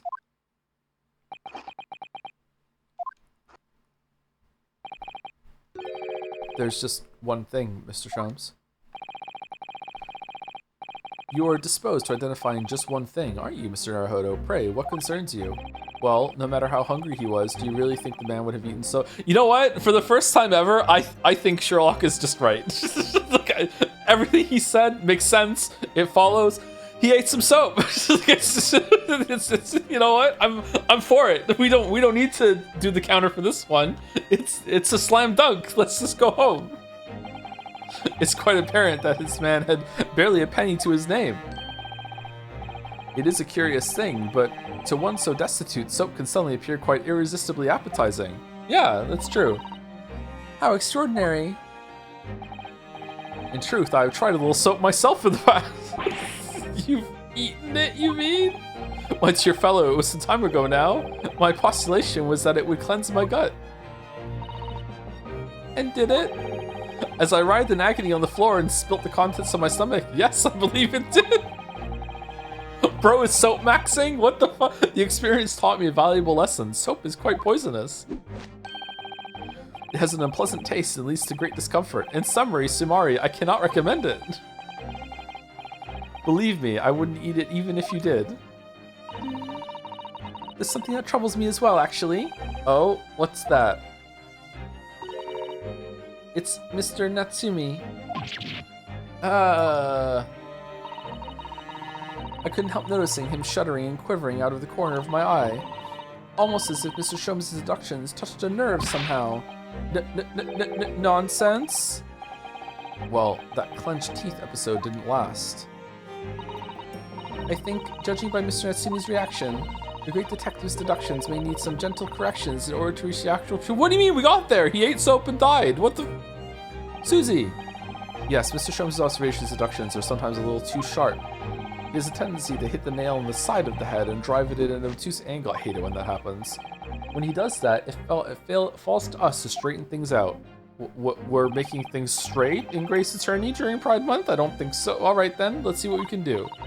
Yes, we must pick out the key words in Mr. Sholmes' quite brilliant deductions and discreetly exchange them for something that makes a little more sense. If we can do that, yeah, I'm sure we'll arrive at what Mr. Sholmes meant to say in the first place. In that case, are you ready for the second performance of the day? Okay, I gotta ask. Do we think that Sholmes knows that he's wrong and he's doing this performatively so there's like a back and forth between him and Mr. Naruhodo, or is he just legitimately this stupid? Because sometimes I feel like he does have a flash of insight that is like whoa, okay, that was actually sharp. He is the great detective, and then he does like he ate soap. Once again, my dear fellows, for your continued delight and wonder, let the curtain rise. For Sherlock Sholmes is logic and reasoning spectacular. Act 1, because he's never mad when we correct him.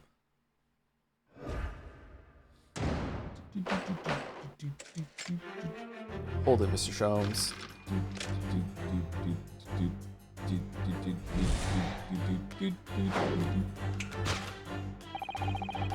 How do I do this again? Careful observation of the victim reveals to us the events that transpired in this kind of room last night. From where the mouth is deceased clearly indicates the use of poison. Okay, how do I hit it just happens automatically by the question marks, right? Next to the victim, you notice a large dining plate which contains, you'll observe, 1/2 size bowls of soap, meaningful indubitably. Why is the soap so first on the dish, like the victim's last supper, in fact? Yes. Could it be the man was about to eat it? Of course. The fork reveals the answer. God, is it even soap? Well, you can't deny that a fork implies the man was eating something or about to eat something. Yes, that's true. That's so true. If I were to decide to eat some soap, I should prefer to use a fork than to attempt it with chopsticks. And of course, only half of the bar of soap was left on the plate. But might there not be some other explanation? Something material that proves whether or not the man really ate some soap. Is it that there are no bite marks on the soap?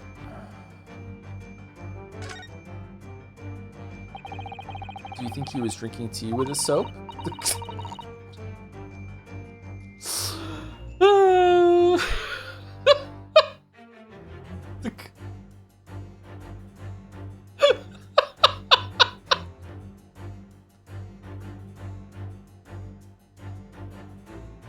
The cup's empty, so there's no way of knowing. Ah, how about this for an idea? Perhaps the cup was full of water, and he was dissolving the soap in it so he can gulp as much down as possible. Please remember that he may not have actually been the soap lover that he's been made out to be.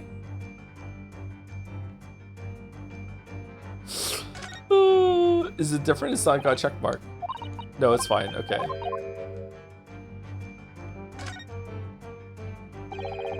I suppose you eat soap with a fork, would you? I don't think it's a question of which implement you'd use. You shouldn't eat soap, full stop. But then why? Why does the man have a fork in his hand? Oh dear, I understand your frustration, Mr. Naruhodo, but please don't take it out on me. The point is, if we decide the man used this fork to eat the soap, we wouldn't be changing Mr. Sholmes' deduction. I think he ate the soap, so we really ought to consider some other clue. Aw, he didn't eat the soap. Boo!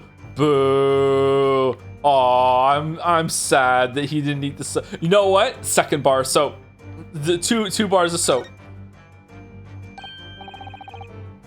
Look, there's more soap on the floor here. Mr. Shamsphere must really have loved the stuff. Going through 2 bars a meal. Let's not jump to conclusions, Mr. Naruhodo. Look closely at the soap. Do you see that it would fit together perfectly with the half bar on the table? What the? How can that be? I think that they are 2 halves of the same bar that broke apart. Why does he have soap on the table? What is that? Is that not the answer? Take that!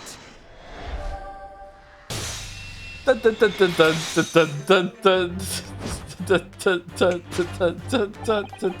it the wedding soap? Just his favorite soap?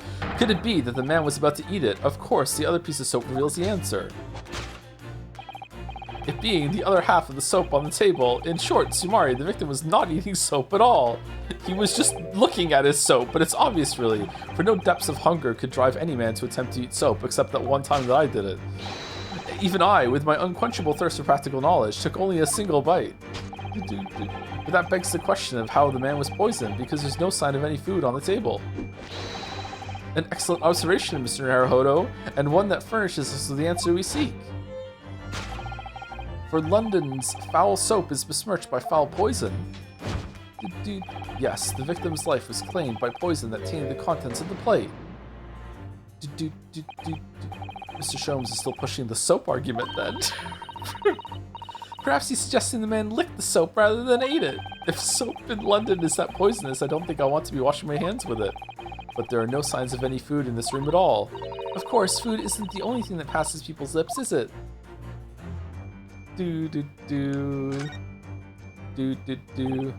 Yes, a Western vessel for the serving and infusions of dried tea. Shut the fuck up, Yusuke. It's a teacup, Mr. Naruhodo, as you well know. Stop putting on airs. Whoa! Where's this coming from? And it's empty. Ah, so we've already established that the victim wasn't eating soap when he died. However, there's significant evidence to suggest that he was drinking tea. My thoughts exactly.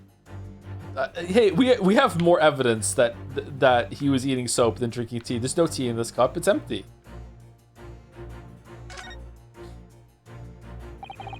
The contents of the plate is just the soap again, isn't it? Well, you know, there's a saying in Japanese, don't you? If your food is poisoned, you might as well eat it, plate and all. Well, there's an image. All I can picture now is the victim first taking a bite of the soap and then the plate. The soap like some tofu and the plate like a giant rice cracker. Oh dear, that sounds like a very bland combination.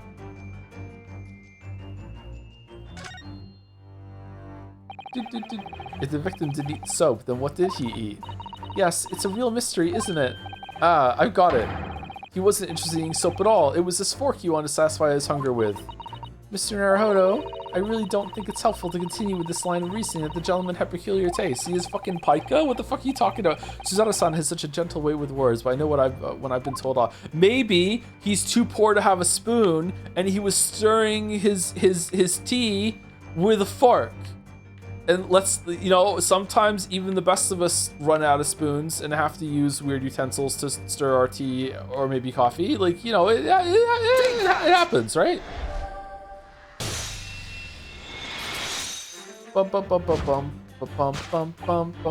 Yes, the victim's life was claimed by poison that tainted the teacup. Indeed, cups have been the vessel of choice for practicing poisoners over the centuries. And it would appear that this victim drank every last drop. There's no sign of food anywhere in the room. Then why fort?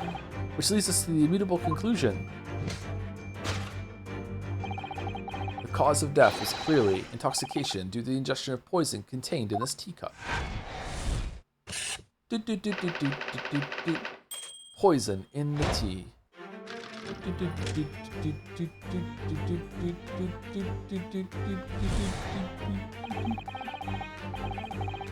God, I hope he just pops back up alive and says, oh man, I get to finish my soap now. That would be fucking peak. The cause of death identified. We proceed to Act 2, where we ponder the next question. Was this suicide or murder? So Seki, what the fuck is going on? The audience will recall that death occurred during the victim's last supper. Did the man dine and die alone? The single teacup suggests the answer. Ah, the Western vessel for infused hot drinks again. It's already featured heavily in our deductions so far. Yes, we can imagine that shortly before his death, Mr. Shamsir is having a drink of tea in this completely ordinary teacup that you keep over-describing. There would be nothing remarkable about that. But what troubles me is Mr. Natsumi's reaction when he heard Mr. Sholmes suggest it. There's more to this seduction than it seems. We must closely examine the scene of the crime again for some more clues. How did his hat fall off like that? It's empty and it's the only cup on the table. It would appear so, yes. And when you consider those facts, Mr. Sholmes' reasoning seems highly logical. but it's always the same in these deductions. The real truth is always buried a little deeper than the great detective suggests. Okay, very meta of you. Mr. Naruhodo, you seem very dubious, and Mr. Sholmes all of a sudden.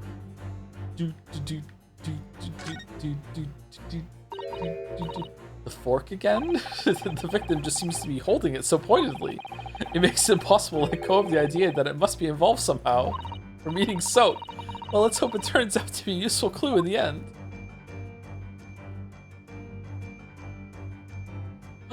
What? What do you mean?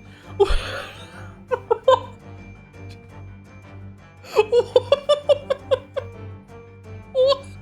the? It's another Western vessel for infusion. It's a teacup, and it too is empty. Given that he's actually holding this one in his hand, we can assume that this is the cup from which Mr. Shansier is actually drinking. But if that's the case, this changes everything. Everything we've deduced up to now is turned on its head. And I have a bad feeling about this. I almost don't want to say it. Yes, I know exactly how you feel. So, someone else was here eating the soap with him? Take that!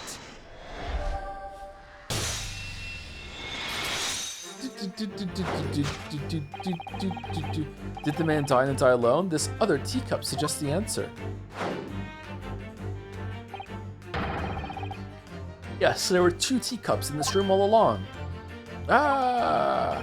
In other words, Sumari, this is a strong indication that the victim's last supper, there was a guest present. That looks like the guy with Lady First. At the very least, we can say now with certainty that somebody else was here in this room last night, taking tea with the victim. What are you talking about? Utterly, unbelievably, unjustly, unreasonable. To draw a conclusion on such meager evidence would be foolish, however, certainly. In which case, what more can we deduce about this possible guest at the table? Well, allow me to lift the veil of doubt, my dear fellow. Do you mean to say you know exactly who was in this room at the time of the victim's death? Indeed. What reveals the answer, of course, is the broken lock. I'm not sure I like where the seduction is going now. I'm afraid it's too late to go back to the Halcyon days of eating too much soap. Halcyon? Halcyon. But the identity of the guest who was here last night when the victim passed away is something I have a very bad feeling about. It's Gregson? Well, you can try to ignore your feelings, but we cannot ignore the truth, Mr. Naruhodo. No, I suppose not. Time to look around again. Thank you for the 2,000 bits, Anaromi. Thank you very much. Oi, I sell damaged goods now. I'm Pawnbrokenry. Oi, got a new job. I'm Henry. Now back to the VOD mines. Henry with a new job. Thank you very much for the bits. I hope you enjoy the VOD, Anaromi. Oh, also thank you to Lucy Goosey 3 for the 4 months. I didn't see it to now. Glad to be back with the Great Ace Attorney 2. Can't wait to see your reactions to the rest of the game. Also, obligatory Henry joke. Fucking everyone has an Henry joke. I'm a hard to describe concept now. Okay. Fucking hell. Meta. Hey, remember the Kingdom Hearts trilogy trailer? Turns out the cover art is AI art. What? Why? Why would they do that? I don't get it. Are a bunch of people, like, are a bunch of higher ups thinking that AI art, even if it costs more, is just like the new hotness? Wait, how do we know? From the pixels and seeing many AI arts in our time. Thank you again for the bits, Anarami. That sucks down. Yeah, it does. What the fuck? What reveals the answer? Broken lock. Empty bottle, pile of books, glasses. At first glance, it seems that the only things in this room are the makeshift stage and the costumes. I overlooked these 3 books initially. I wonder what they are. Let's see. The titles read: The Picture of Monsieur Lecoq, Canterbury Yearnings, and A Meal for Gaborio. These are from his room, yeah. Wait, I'm sure I've heard those titles before. It could just be an incredible coincidence, but they're the exact same 3 books that Mr. Natsumi purchased the other day. What? Yes, on the day of the unfortunate incident when Miss Green was stabbed. Soseki-san had just been to a bookshop and bought them, that's right. And now those 3 titles are here in the room of the victim. Yet Mr. Natsumi claims never to have been here before. What? What does this mean, do you think? I really don't know what to make of it. Excuse me. It's empty. Empty of liquid, but full of air. That makes you think, doesn't it? It makes me think that you're full of hot air. We should be thinking about who else was in the room at the time. But what the hell? What side of the bed did you wake up on this morning, Susie? Bother, Suzato-san's quip in response was cleverer than my original riddle.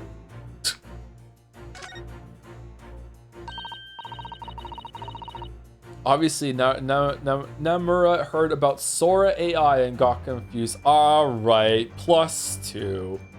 Fucking hell. Oh dear, the latch is most definitely broken, isn't it?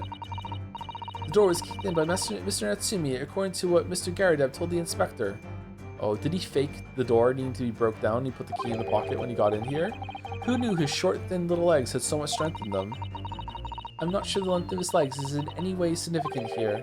Perhaps this says more about the poor state of the door than about Mr. Natsumi's strength, actually. Careful, if he overheard that remark, he'd almost certainly have a lively response. I don't know. Can this broken lock really tell us anything about who is here? Take that! Hey, can anyone explain the minimum amount of Kingdom's backstory? Does it understand a joke thanks to advance? The main character is named Sora. And Sora AI is an AI thing. So he just got mixed up. There you go. Done. In 20 words or less. Indeed, what reveals the answer, of course, is the pile of familiar books. Quite so. It's no mere coincidence that these 3 titles are here in this room. It's the link to the truth. Ah! Mr. Natsumi, you purchased these books 4 days ago at a secondhand bookshop. That's just a coincidence. In that case, you'll be able to bring the same 3 titles from your own room, will you not? Oh, got his ass. This very moment.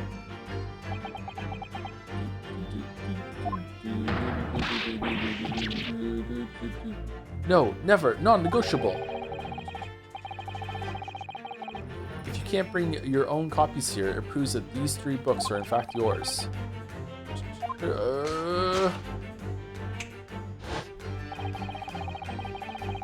Having purchased the books 4 days ago and returned to your lodgings, you were arrested the very next day. So you could conceivably have brought the books here on that evening, but you never mentioned that. In other words, Sumari, you could have only brought these 3 books here to the victim's room.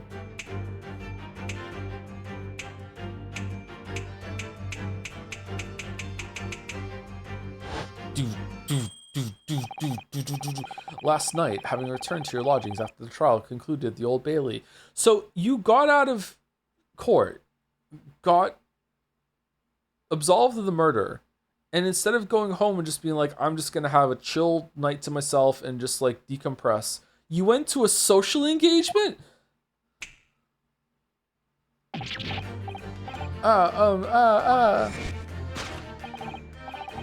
In short, there's only one possible conclusion. The victim died here in his room last night as a result of poisoning. And that same night, the victim had a visitor. And that visitor... fucking hell.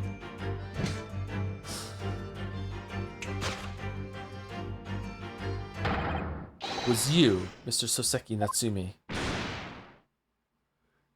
No. Thus concludes the final act of Herlock Sholmes' great deduction.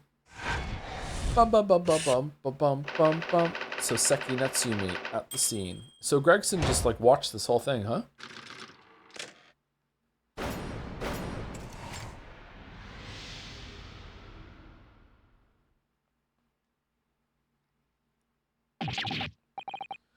Erg. Not again, not again, not again, not again, not again. Well then, Mr. Natsumi. It would appear you're gonna have to accompany me down to the yard. Again.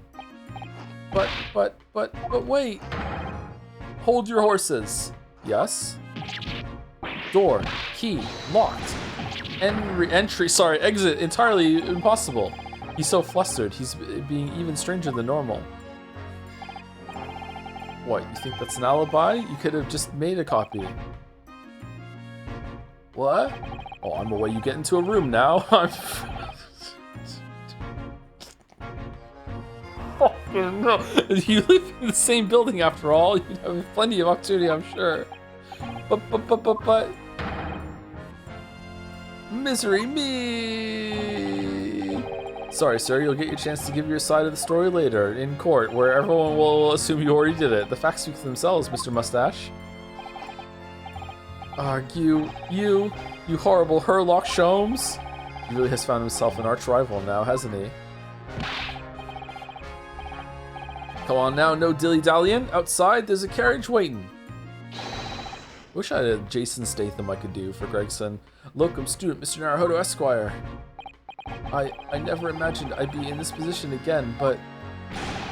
You have to help me, please, please! I'm innocent, why did you lie? Alright, you know what? You know what, I actually don't blame him. Like, last time, everything was stacked against him. Like, it was a policeman that fucked this whole shit up, right? Like, you wouldn't want to put yourself in that system again, right? Alright, I understand. We'll come to your cell later and talk about it. Oh, there is going to be a trial, and one more thing. Oh, yes? My poor little kitty cat. Please give him his breakfast for me.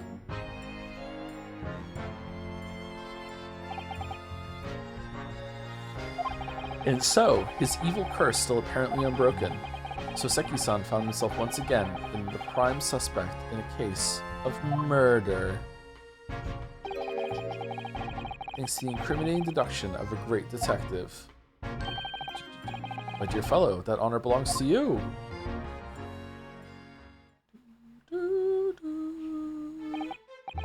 Well, at least that means Inspector Gregson is no longer here. We can examine the crime scene in more detail now. Yes, that's right. And of course. What?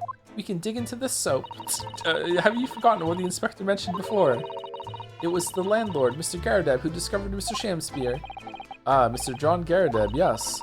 I expect we could find him in the sitting room of the top floor as usual. Right, we must remember to go and talk to him later then.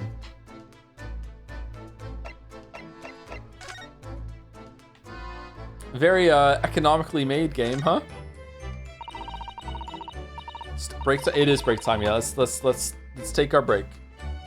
There's not much on these shelves, is there? Just this wine glass and bottle. If I hit the buttons, will it continue or will it mute the microphone? We're gonna find out. I'll be back in a couple minutes. Bathroom and go get some water.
Poison soap is a very devious murder method. Yeah, it's almost a perfect crime. Like, the biggest problem is that the leftover soap, someone else might eat it when they find it too, and also be poisoned, because everyone wants to get their hands on some free soap to eat, right? There's an S on this, like, robe to the right here. Oh, squeaky chair, squeaky life.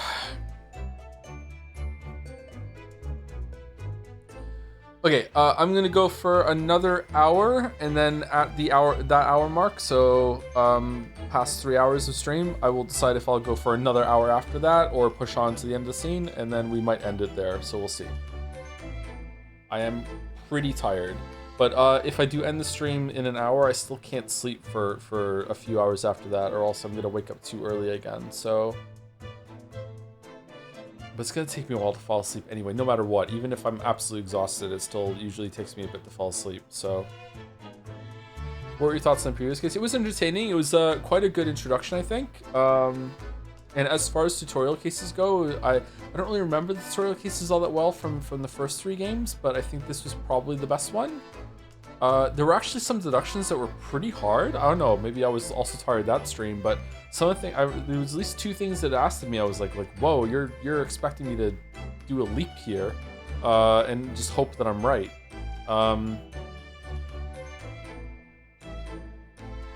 Yeah, it was good.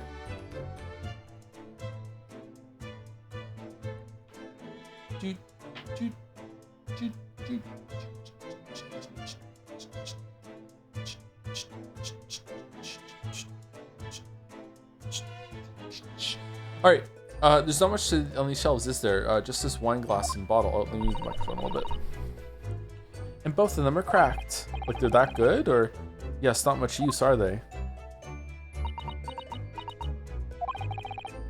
What's the matter? Oh, I was just reminded of the Reaper, that's all. Prosecutor Lord Van Zeeks? Yes, he's so reckless with his wine glasses. I was thinking it's a waste and that he should donate some to the needy. You can suggest it next time we meet. Ooh.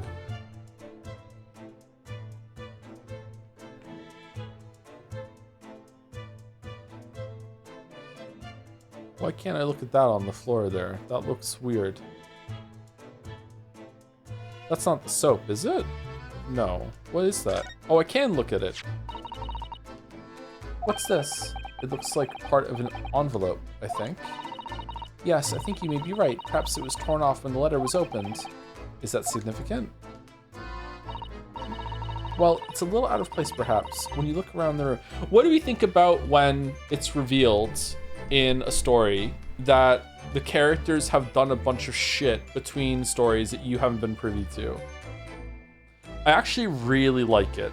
I feel like it makes a lot of the stuff that they go through feel more real, like they exist when you're not looking, and it like deepens the experiences that they have, and they've had many more adventures, and it also opens up the potential that even when their time comes to an end, that you're following them, that you could still like jump back to like unseen stories, and you can still see those characters interact with each other and stuff like that.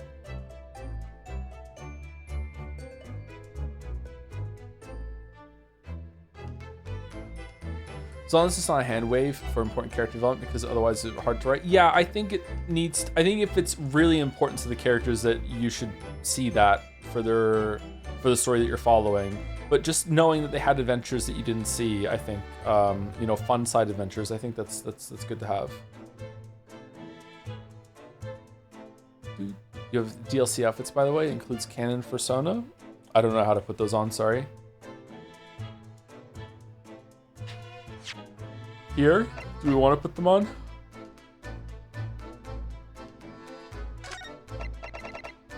Nope. In the menu? Okay, it's gonna have to wait for next time then. Is this an example of it? Because we're seeing them this time. Yeah, like now we know that they have adventures that we didn't see before. And maybe it happened another time too, right?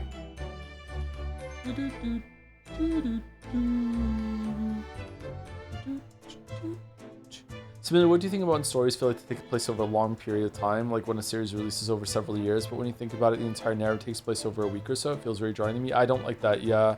Although, sometimes it can feel kind of shit when the writer tries to incorporate the passage of time between releases in a way that is like, oh, the characters sat around, did nothing for 2 years, and now we're back with them, and it just matches up with the time that you had. It can also be drawing if you weren't into that series and you didn't have to experience that way, right?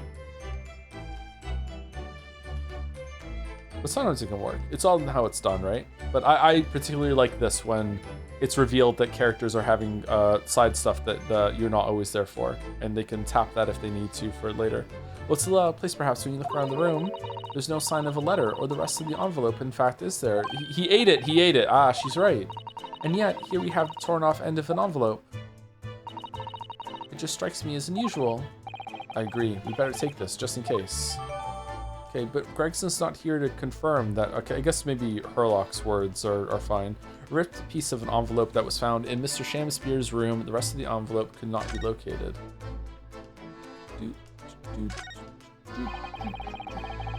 Look at these extravagant, bright costumes. Somehow they look out of place in this room with its grim, shady goings-on. This one looks like a king's attire. King? I've always dreamt of being a king. It's good to be the king. Oh, I think you'd be more suited for a feudal lord. A daimyo? Or such like? Daimyo? Not sure how to say that word, sorry. With a chonmaga top knot? Every Japanese man wishes he had a chonmaga. Chonmage. Oh, you look wonderful with one, and you already have the sword. Can you imagine what would happen if I walked around the streets of London with a chonmage and a sword?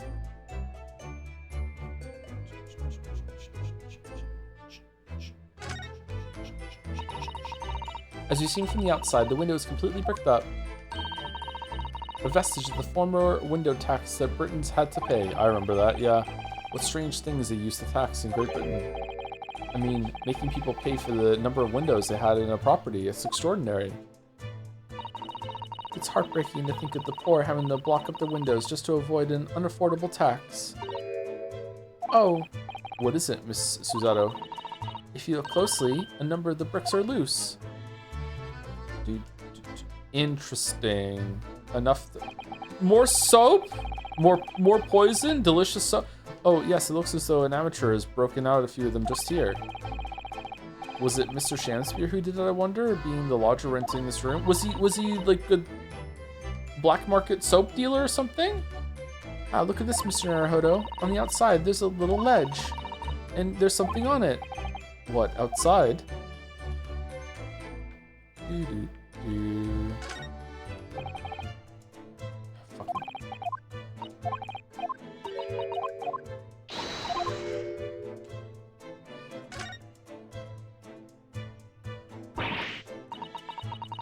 It's so cold outside, you can feel it through the sky. Oh, it's not August, right? It was 4 months. It did snow all last night. It would be cold. But more importantly, what is it on the ledge out there? What are those snow-covered lumps? It's more bars of soap. Soap? What are bars of soap doing lined up on a ledge outside the window? I have no idea, but the pair of them look rather charming like that. Still, that's very strange, isn't it? Bars of soap lined up on the window outside. That's very strange, yeah. What the fuck has this got to do with anything? I think perhaps we should take one. There are 2 after all. Oh dear, I suppose we could. Oh, what's this? Look here at the soap. Ah. Do you see in the middle there? There's a patch that's a different color. It's sort of transparent, but some sort of fancy design, I suppose. Only in Great Britain. It looks like the Hinomaru flag of Japan, doesn't it? How wonderful. There used to be bars of soap that we had that had like a stamp on it for the brand or whatever. Huh. It's probably a very expensive brand. Expensive? Then what's it doing in this ramshackle old room? The bar of soap has been entered into the court record. A cheap bar of soap that was discovered just outside Mr. Shamspeare's window. It's one of 2 that were found there. Why is there soap out there? That's so strange. One of the teacups that Mr. Shamspeare and his guests drank from last night. But don't go drinking from them, Mr. Naruhodo. There's a bitter poison inside. I'm not planning on drinking any, don't worry. Anyway, the cups are both empty.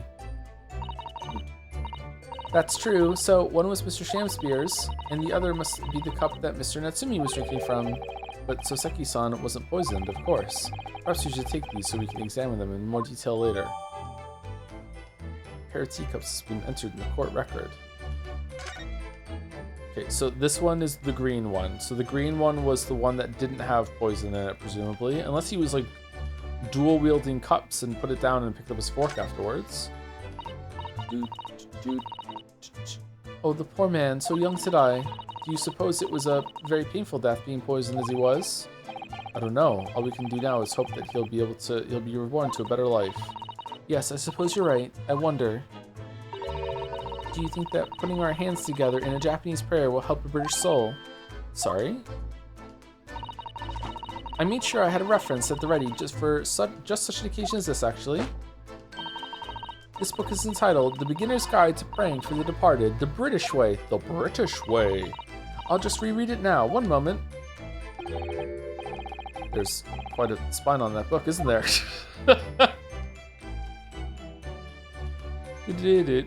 Really, we can't inspect the hat that's on the floor?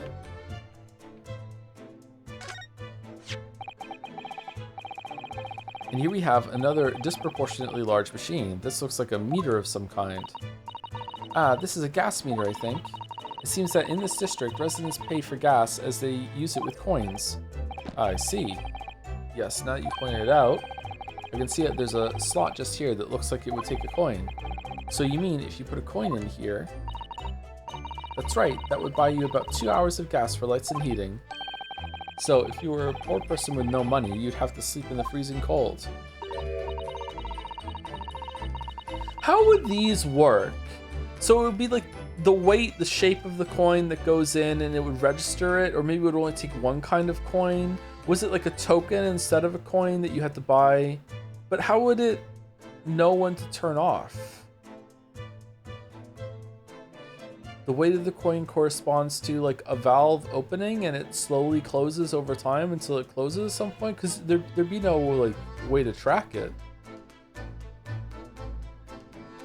Wonder how that would work. Yes, or if you were a scatterbrain with no change because you've forgotten to exchange your money at the bank. Thank goodness there's no meter in our office.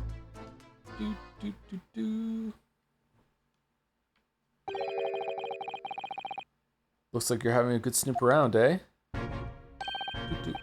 Inspector Gregson, but back so soon. We didn't look at the stage. After I threw that little Japanese fella in the clink, I went and reported this to the investigation division. In 5 minutes' time, this place will be cordoned off by the yard. Oh, I see. Well, you better be leaving then. Poor Mr. Natsumi must be feeling very low, being back in the cell again so soon. I'm sure we should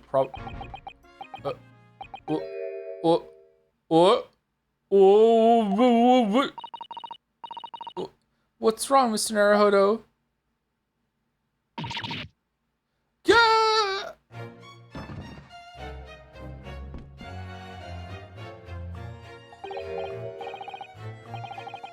Out, Brief Candle. Life's but a walking shadow, a poor player. That struts and frets his hour upon the stage, and then is heard no more. Now, how soundeth the next part? Eat the soap. It is a tale told by an idiot full of sound and fury, signifying nothing. Indeed, oh happy day! Whoa. Walking Dead!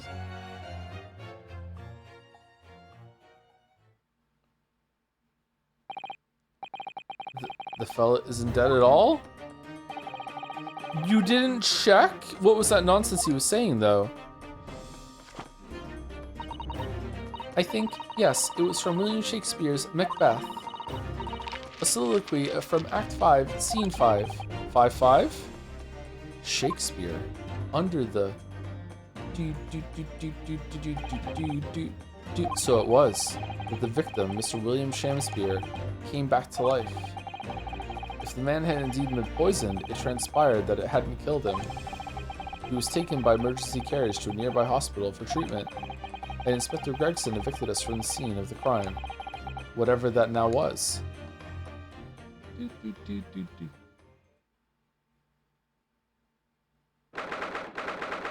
21st of February, Briar Road. Whatever do you think will happen now? Good question. What a strange situation for Mr. Natsumi, arrested for murder, but then the victim comes back to life. He's still gonna be put on trial and the judge won't buy it, and Fanzeeks is gonna be like, really be this, my learned Japanese friend? If there was no murder taking place, why are we having a trial? Yes, very good. Yes, answer that, defendant. I think perhaps the victim was never dead in the first place. It seems very likely that Mr. Shamspeare did consume poison, as we deduced. But was it an accident, attempted suicide, or attempted murder? Until the truth can be established, I imagine the police will keep Mr. Natsumi in custody. I suppose so. Let's hope it doesn't come to anything more than a night in the cells. Oh, what's this?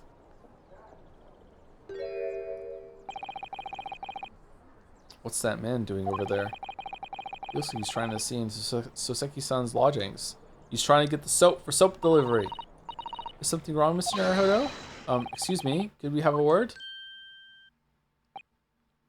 Ah.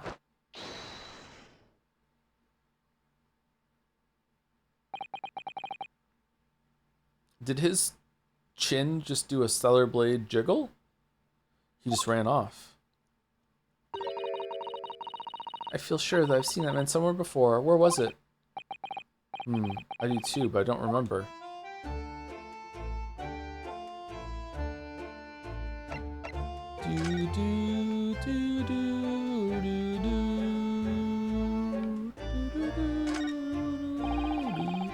The Garadev household and Mr. Natsumi's lodgings are in a prominent position there on the corner.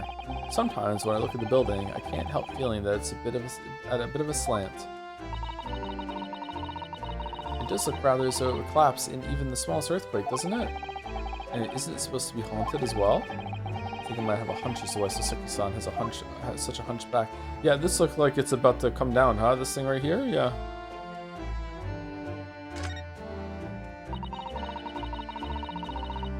There's always seems to be a bicycle outside the Garadev residence. I read that bicycles are extremely popular all over Great Britain at the moment, in fact.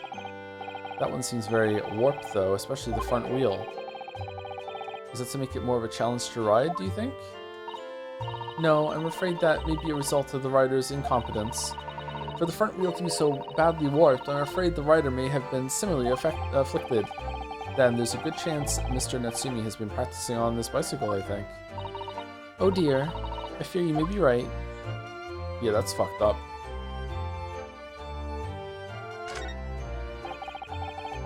With the exception of the top floor where Mr. and Mrs. Garadev live, all the windows are bricked up. Yes, that's because of an old window tax that was charged on the number of windows a property had.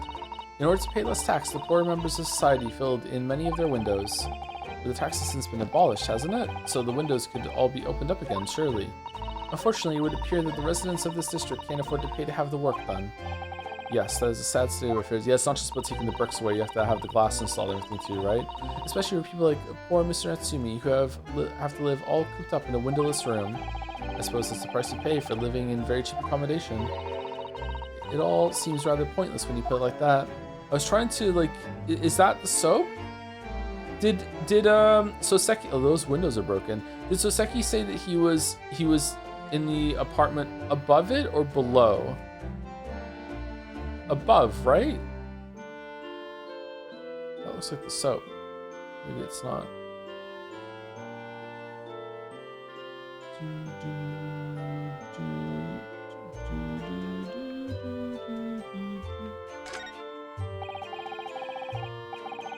London's blanketed in fog again today, and the sky is covered in cloud. If you look carefully in the distance, you can just make out the Crystal Tower being built. Yeah.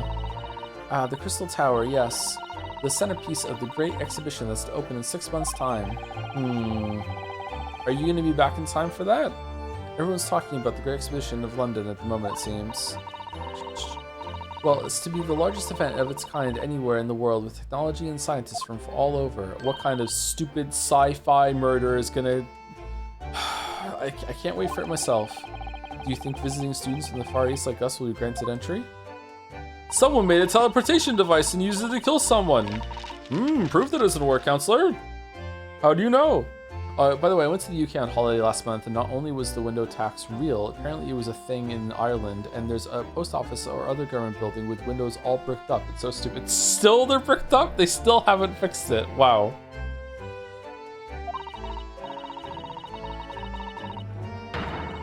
No, I skipped the line. Do you think visiting students from the Far East like us will be granted entry? The last great expedition was held in London, had more than 6 million visitors. Seems 6 million? I just skipped that line too. And this time, the British are determined to make it an even bigger success to outdo the Paris Exposition. Yep, gotta beat the French, yep. I see, that's an incredible number of people. And with so many people expected to attend, we should easily be able to slip in unnoticed. There's always the honest approach of buying tickets at the main entrance, Mr. Naruhodo. We should get paid for what we do.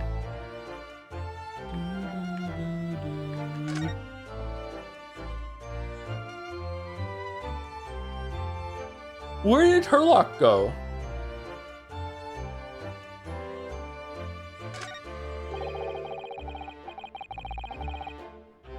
Why has somebody built the snowman on some sort of pedestal, do you think? That's not a pedestal, Mr. Naruhodo. That's part of the snowman's body. Really? But it already has a perfectly good body. Well, it's true that British snowmen are usually made with 2 balls of snow. Perhaps this is a foreigner. Really? You know about the different types of places and their different snowmen? And now we're looking at him as if he's strange. Poor man, I know how he feels. If anything, it's Japanese and British 2-ball snowmen that are the strange ones, isn't it? After all, real people do have 3 sections: head, torso, and legs. Do you ever think that perhaps you think about things too much? Holy shit. Can I leave? Oh, I can just go. Holy oh my god, there's so many fucking locations. Okay, Mr. Shamspeare's room, Miss Green's hospital bed, Sholmes' suite, Naruhodo's legal consultancy, the Garadeb's room, prison. Okay, let's go to the new ones. Mr. Garadeb's room.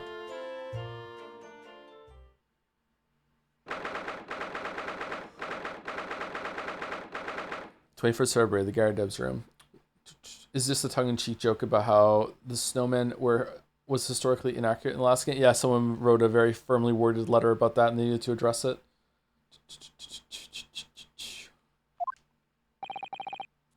Here we are again, the eccentric landlord's eccentric top floor abode. No more maid, though. We're here because Mr. Garadeb's the one who discovered the incident this morning, don't forget. Ah, you chaps, eh? Yes, good morning, sir. Thank you for your cooperation in court yesterday. It was quite a trial. As much for Mr. Garadeb as anyone, really. Came straight back here after all that business at the Bally yesterday. What?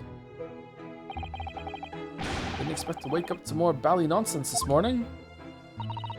Well, we know it wasn't him because he was a fucking member of the jury in a case afterwards. I wonder if you wouldn't mind telling us exactly what happened, Mr. Garadeb. Yes, I suppose you'd like to know all about that dead loss of an actor chap in the ground floor room. Those were exactly Inspector Gregson's words, weren't they?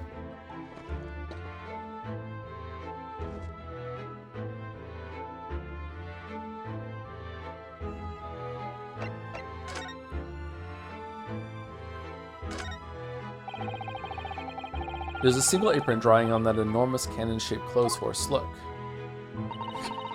No, Mr. Naruhodo, that's a real cannon. I knew that. I was just testing you. Real cannon. Piece of history, that is. Seen plenty of action on the battlefield, I can tell you. Now the old girl and I are just enjoying the peace and quiet of retirement together. And of course, she'd come in handy if the enemy decides to launch an attack again.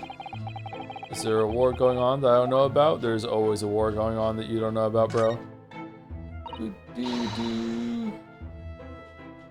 Oh, a copy of Rance magazine. The Adventures of Sherlock Holmes is being read all over London. Isn't it wonderful? Naturally, one asks oneself if such a singular detective could really exist. He's in the room with us right now. But having met the chap, it's undeniable. He is most certainly singular. Singularly dangerous. Oh, the carpet's still burnt in the back behind that room divider.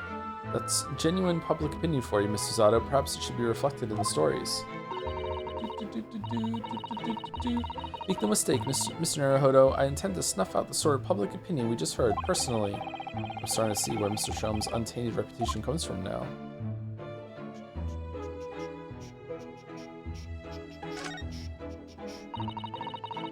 That's your military uniform, isn't it, Mr. Garadeb? Well, ceremonial garb, yes. Been hanging on the wall ever since my retirement bash. Not in active service now, you know? Doesn't mean much to me anymore. You could have the old thing if you wanted it. Okay. Well, it might suit Lord Van Deeks, perhaps. Boyfriend, an overly ostentatious outfit like this could be just what he needs. Very tactful, Miss Susato. Very tactful indeed. Yes, those enormous mortar shells. It's quite something seeing them up close and above a fucking fireplace. Didn't you say something about firing them into the barracks, Mr. Garadeb? Ah, you remember, do you? Just a little mishap that occurred during training one day. What are you doing firing on your own men? The captain bellowed at me. I'm not surprised a little mishap doesn't really do it justice, does it? Ryu's always firing upon his own men. Well, one has these little incidents when one's a hot-headed young private. Perhaps I should put some evidence that resulted from one of my little mishaps on display. Oh god. Oh, does the great lawyer, like the great detective, want to exhibit some trophies of his finest moments? Good to see Mr. Garadeb's Medal of Honor still proudly displayed on the wall. The description reads, for distinguished participation, if you remember. Yes, I remember, because I remember thinking even I might stand a chance of picking up honors like that. Wouldn't know what to look at me now, perhaps, but I had my devil-may-care days, you know? Devil-may-care? What did you get up to? Well, all in the past now, of course, and best left there. Best not. I want to know now.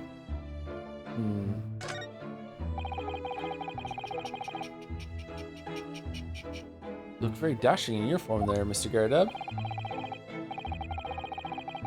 That old portrait, eh? Drawn by an art student who used to rent the room downstairs. No. Oh, you look so wonderfully young and courageous and strong. Yes, well, the chap presented it to me one day and asked if I'd let him off the month's rent in return. Oh, chap, okay. Oh, I see. So you did. So you did, presumably? Maybe a friend of Crawling Ollie's? I bally well did not. Oh. Portrait is a portrait, but rent is rent, eh? Yet it's still there proudly on the wall.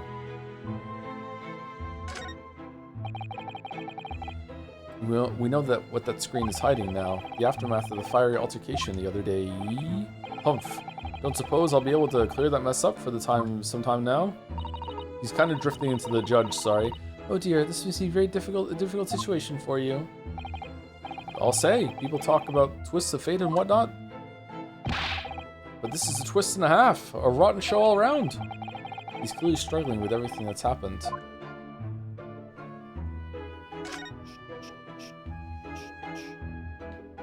Okay, we don't need to investigate everything there. If chat wants me to investigate that over there, oh yeah. If it's interesting, let me know. But we're gonna talk to him. This morning's incident.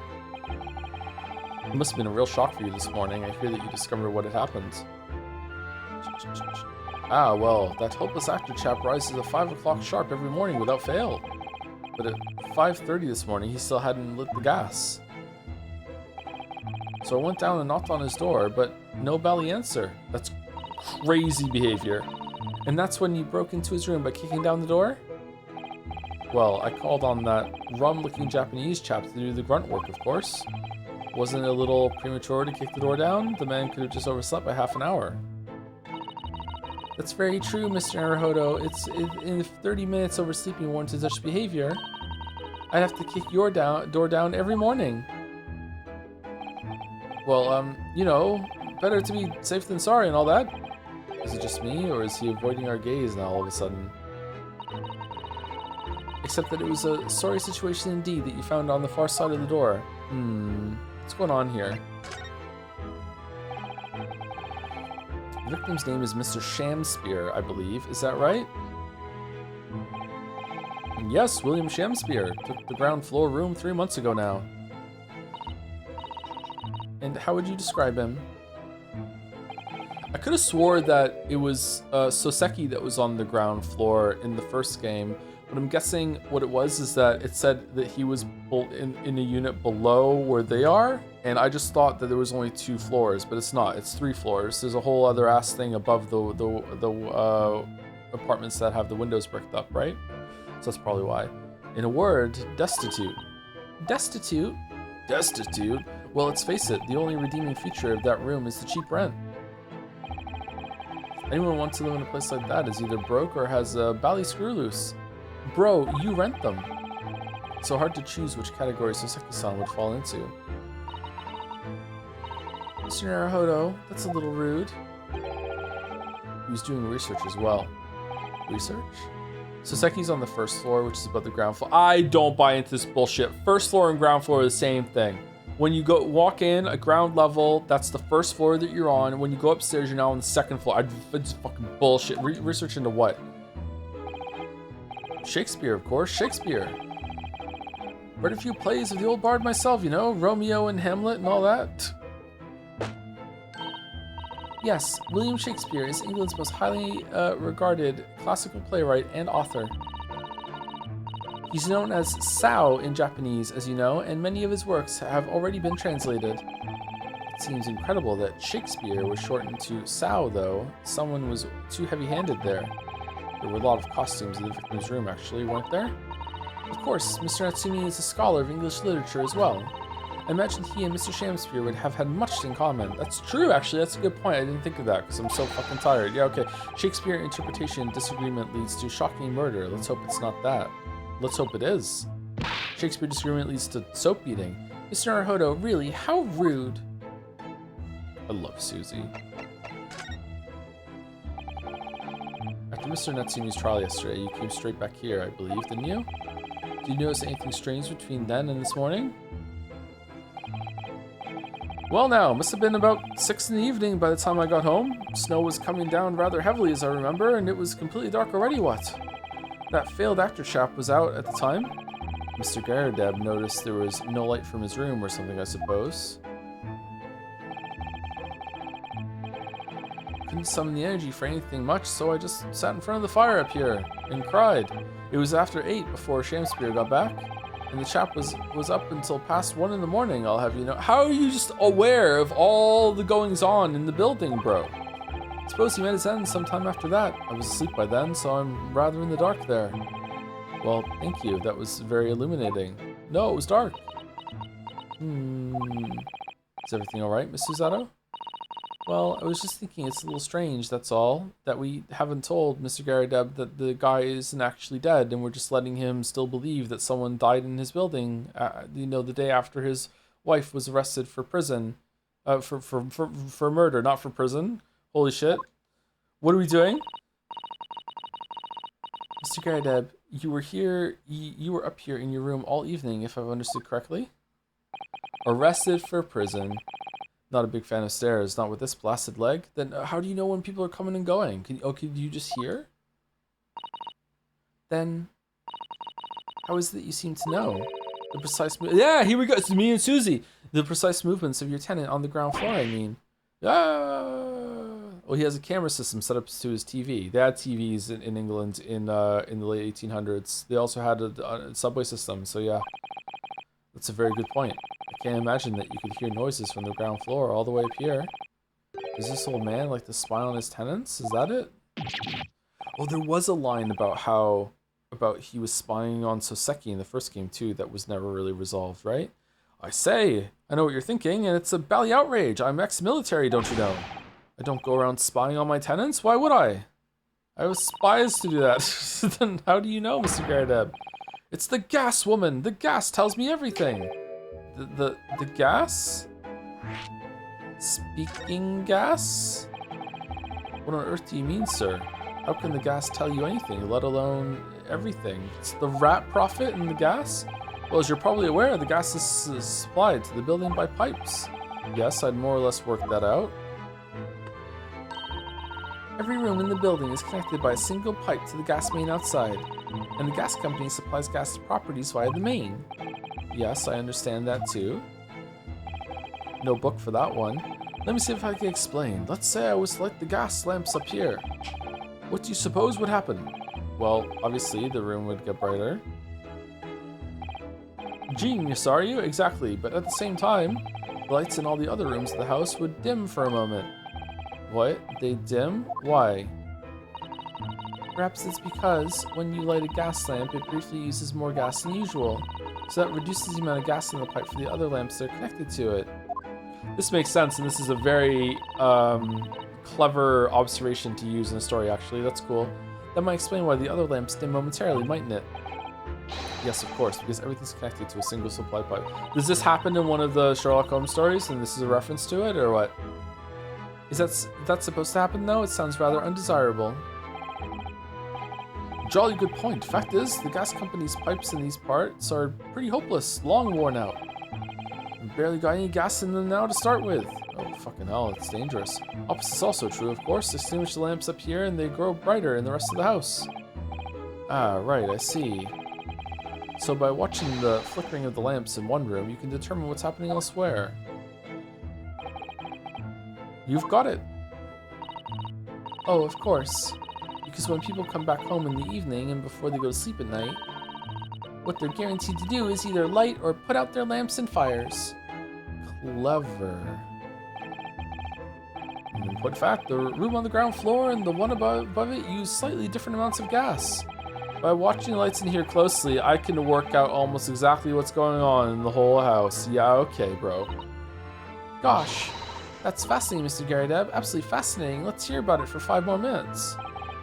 Oh well, nothing to it really. What? I can't really see that it's going to help us with the case either. What I'd like to know is why Mr. Garadeb is so interested in what his tenants are up to in the first place. He's a landlord. He's nosy as fuck. I feel like there's more to it than idle curiosity. It's probably just idle curiosity. Well, we've done as much investigating here as we can, I think. Perhaps we ought to go to the prison and speak with Mr. Natsumi again. Good idea. When you're retired, you start to obsess with random shit. I wonder what I'm going to obsess about when I'm retired. Huh. What did it say? Where did it say to go? Prison? We're going to prison. Bunnies? No, it can't be something I'm currently obsessing over. The 21st of February, local prison, cell 9. Want, want. Look, Mr. Naruhodo. Mr. Natsumi, have the police finished questioning you now? Locum student, Mr. Naruhodo, Esquire. Oh, yes? What is he?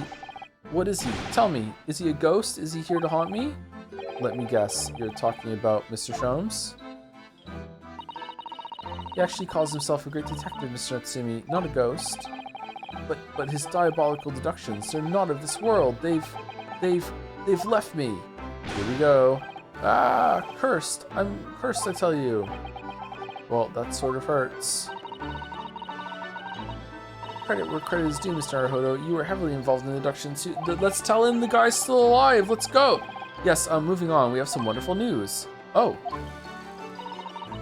The victim that we all thought was dead has come back to life again. Now, in the absolute worst case, you could only be tried for attempted murder. That's great, isn't it, Mr. Natsumi? It's terrible! Oh! I'm stuck in the cell, suffering for some silly wrong end of the stick. So you were trying to kill him. You did it, didn't you? Confess, you're a killer. Why the mustache? Constant questions! I'm sorry to hear that. That selfish shyster. Shyster? Make up your mind. Are you dead or alive? If you were going to come back to life, why bother dying? Wickedly wishy-washy William.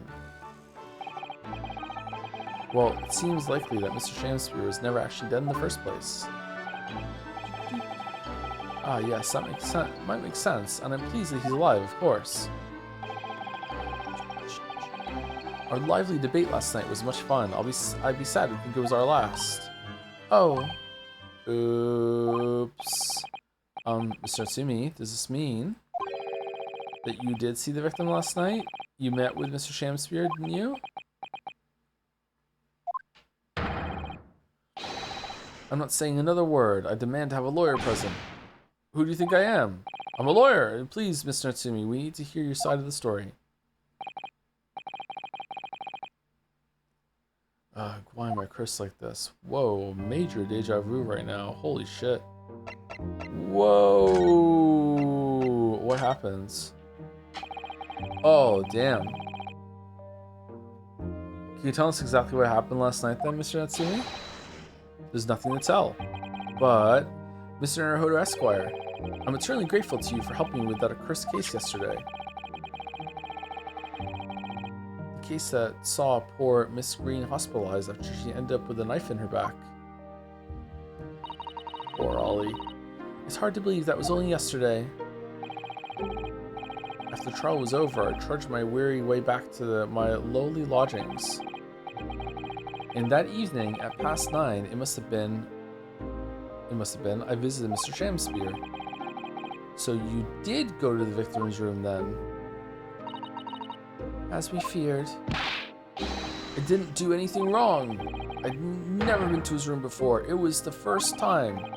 Then what made you decide to go? I was hungry for soap. I bumped into him when I arrived back at the house. We got chatting and it developed into a discussion. But he had to go out, so I bade him farewell. That ties in with what Mr. Garadeb said, that the victim went out and came back again after 8. Yeah, that's true. Yeah, okay, track so far. We met again later that evening at around 9, or just after, when I took him some nice tea I brewed as a gift. So it was you who brought the tea that had clearly been drunk at the scene then. And I suppose you were discussing the works of Shakespeare, were you? Yes, that's right. That's exactly right. Romeo and Juliet. Who was the stronger? It was a delightful debate. I'm sure. Such a stimulating subject, Shakespeare. And the debate became very heated, so you slipped poison to Mr. Shamspeare's tea. No, never, not at all. Team Juliet won, that was me, and when I left his room, the flamboyant fellow was fighting fit, I swear it, categorically. Maybe the soap is poisoned. Cursed existence. Mr. Natsumi, you often say the same thing about yourself, I've noticed. That you have a cursed existence. I'm sure I've mentioned this to you before, but I've been here in Great Britain for a year now, and in that time, I've learned that it's no place for me. It can be very trying to live in a foreign land and adapt to the ways of another culture. There are foreigners everywhere I look, and they all stare at me, they all laugh. That's the impression I get whenever I go out. It makes me scared to leave my room. Which is why I've become a recluse. And even a spider? And even in my room, I find no respite for my fears. I've moved more times than I can remember, and then 1 week ago, I moved into Briar Road. You've only been there a week? But why? I mean, why did you choose that place? It doesn't seem very comfortable. Because the rent is cheap.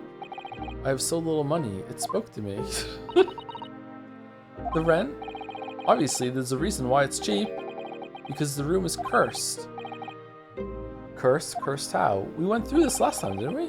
The previous occupant, the man who lived there before I took the room, died there. Oh no! He was only a young man, but one morning he was found dead and no one could explain why. Surely no one would want to live in a room with a history like that. Huh, is this gonna be important? Poison wafting up through the floorboards from the poison soap concoction sessions or something? I don't know.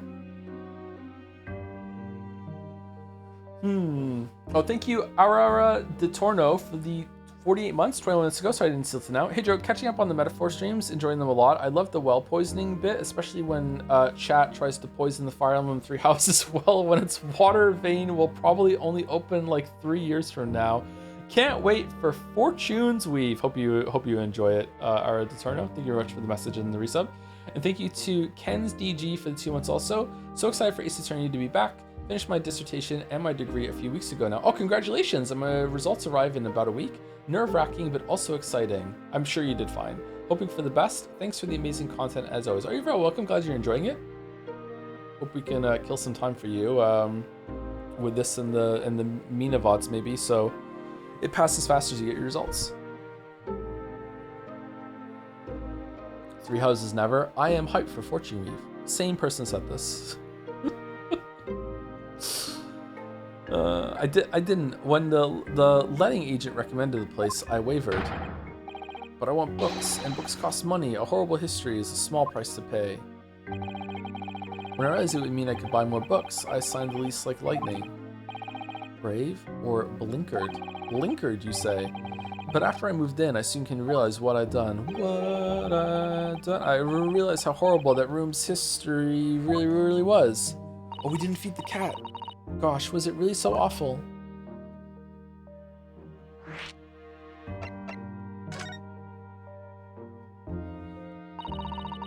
How did the room's horrible history affect you, Mr. Natsumi? What happened? We all agree dogs are better than cats, right? We can all agree on that, right? As a community? For sure. At first, though, it was just a feeling. The feeling of beady eyes boring into my back, watching me. Do you think that might have just been your mind playing tricks on you? No. My mind doesn't know any tricks. It was someone else. It's been one long nightmare ever since I was given the keys to the place. A nightmare? You've been having bad dreams, you mean? All the souls who've died in that room lean over me in my sleep and try to strangle me. Whoa. That really is horrible. So, and now, come to think of it, it happened again last night, too.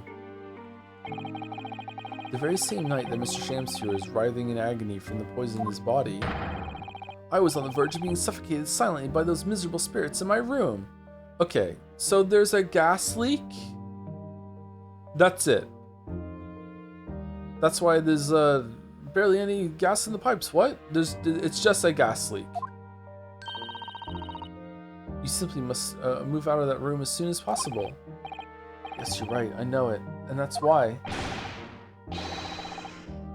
I'm already searching for the next room with a history to call home.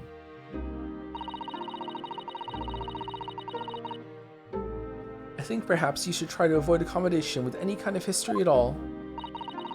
Otherwise, I'm scared that you yourself may become history. Whoa! Damn, she has so many cold lines today. Phew, Suzato-san knows how to make the man listen.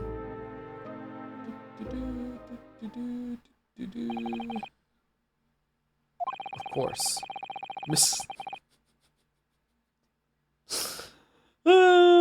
Mr. Lord of the Manor is worried about the curse on my room as well. You mean Mr. Garadeb? The Lord of the Manor wants a dog. The Lord of the Manor gets a dog. Yes, he knows that if people keep dying there, he'll never be able to rent it out again. Well, that's true. I, for one, wouldn't go near the place. Ah, perhaps. That may explain why the landlord pays so much attention to the gas lamps and his tenants' movements. You mean because he's worried about their well-being? I think maybe he knows there's a leak and he's making sure that they don't die. He does seem to have an unusually keen interest in the amount of gas in the pipes. There must be a reason why he keeps such close tabs on the occupants in his let rooms. What do you mean he pays so much attention to the gas lamps? Oh dear, no, it's nothing to do with you, Mr. Natsumi. Please, forget I said anything. Oh, now you're talking about me behind my back as well. What's important is that Mr. Shamspear isn't in fact dead at all. Once he's come round and he's able to tell us what happened, we'll be able to get you released.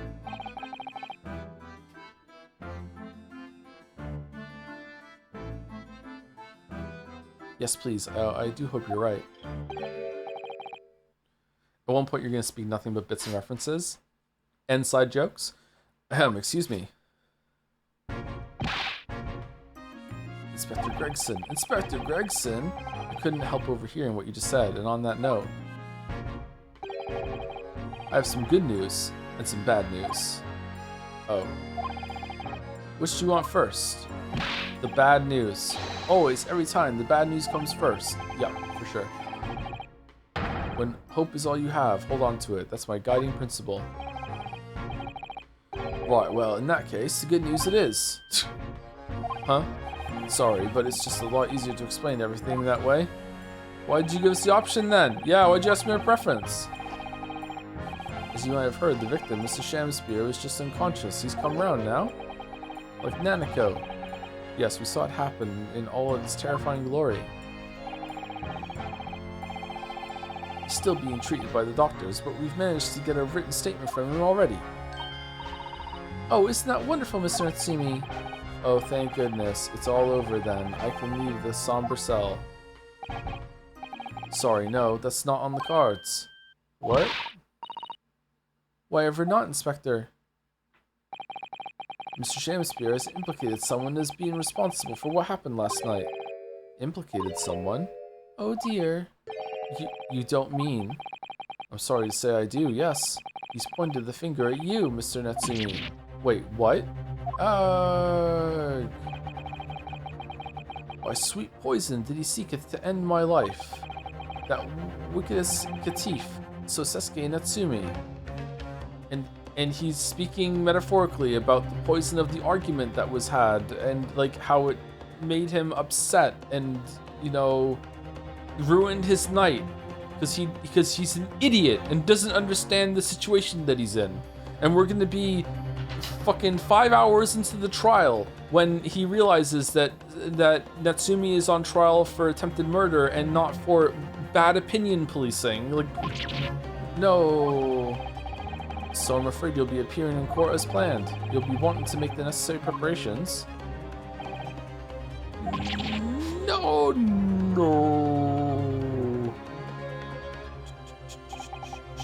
And so, once again, Soseki-san found himself having to take the dock in the Old Bailey.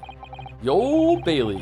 Whether his room was haunted or whether he was just terribly unlucky, I knew I had no choice. The following day, I would represent him in court and do my utmost to break the curse that blighted him.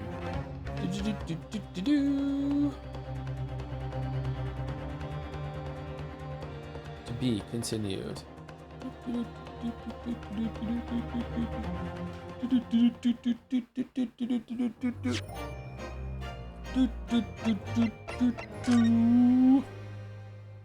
Kind of an eerily perfect stopping point. Yeah, I think I could probably power through another hour, but I am very, very tired. So I think maybe that we were just gifted this at exactly an hour, and I think that we should probably stop here just in case. Because I am kind of... I'm not nodding off, but I am pretty tired. And I was doing some automatic reading there for a bit, which is kind of scary after last week. Oh, thank you to Calamari for the 16 months also. Joe Soseki now gives me Himiko vibes. Yeah?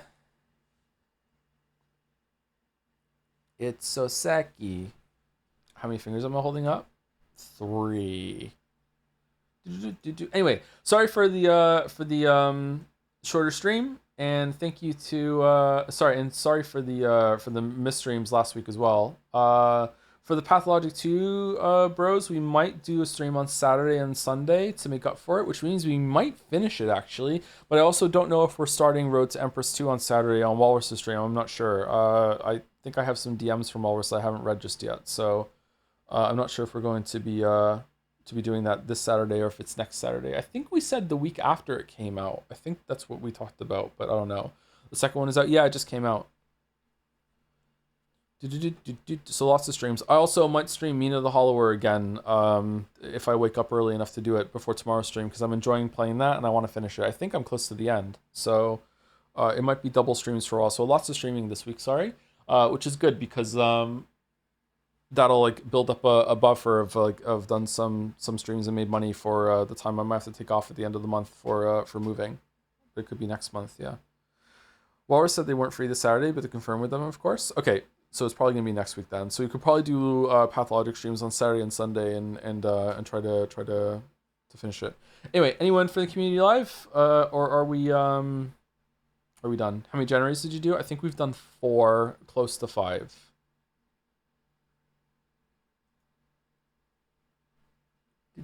Hope you find an awesome place. I don't know if we're going to, yeah. Hope so. Crude oil, apparently. Timberborn. Oh, I want to try Timberborn. That looks interesting to me. Awesome place to mount it. This apartment I have is actually really nice. It's spacious. It's well looked after. The floors aren't slanted and it's not falling down. Outside is pretty bad. The back deck is not the most sturdy, and the front steps are kind of falling apart too. But the inside is really, really well kept. It's just a shame about it being shared with neighbors upstairs and downstairs. Anyway, so this was a bit slower paced than the first case so far, but that's just to be expected. I will say again, sorry to sound like a broken record, but the examinations of the scenes is my least favorite part of the series. I feel like there's way too much to read. If you are reading everything, it grinds the pacing to a crawl. But what if there's some good lines? And sometimes there are some good lines, so I do want to see them. Reading it out loud is also making it go slower. It's not awful by any means. Like it's just that it is my least favorite part. Like I like the conversations before the investigation starts, and I also like the trials. The trials are really, really fun. So yeah. Anyway, rates going through. See you tomorrow for more of this. And that's it. Thank you very much for watching. Sorry for the short stream. See you later.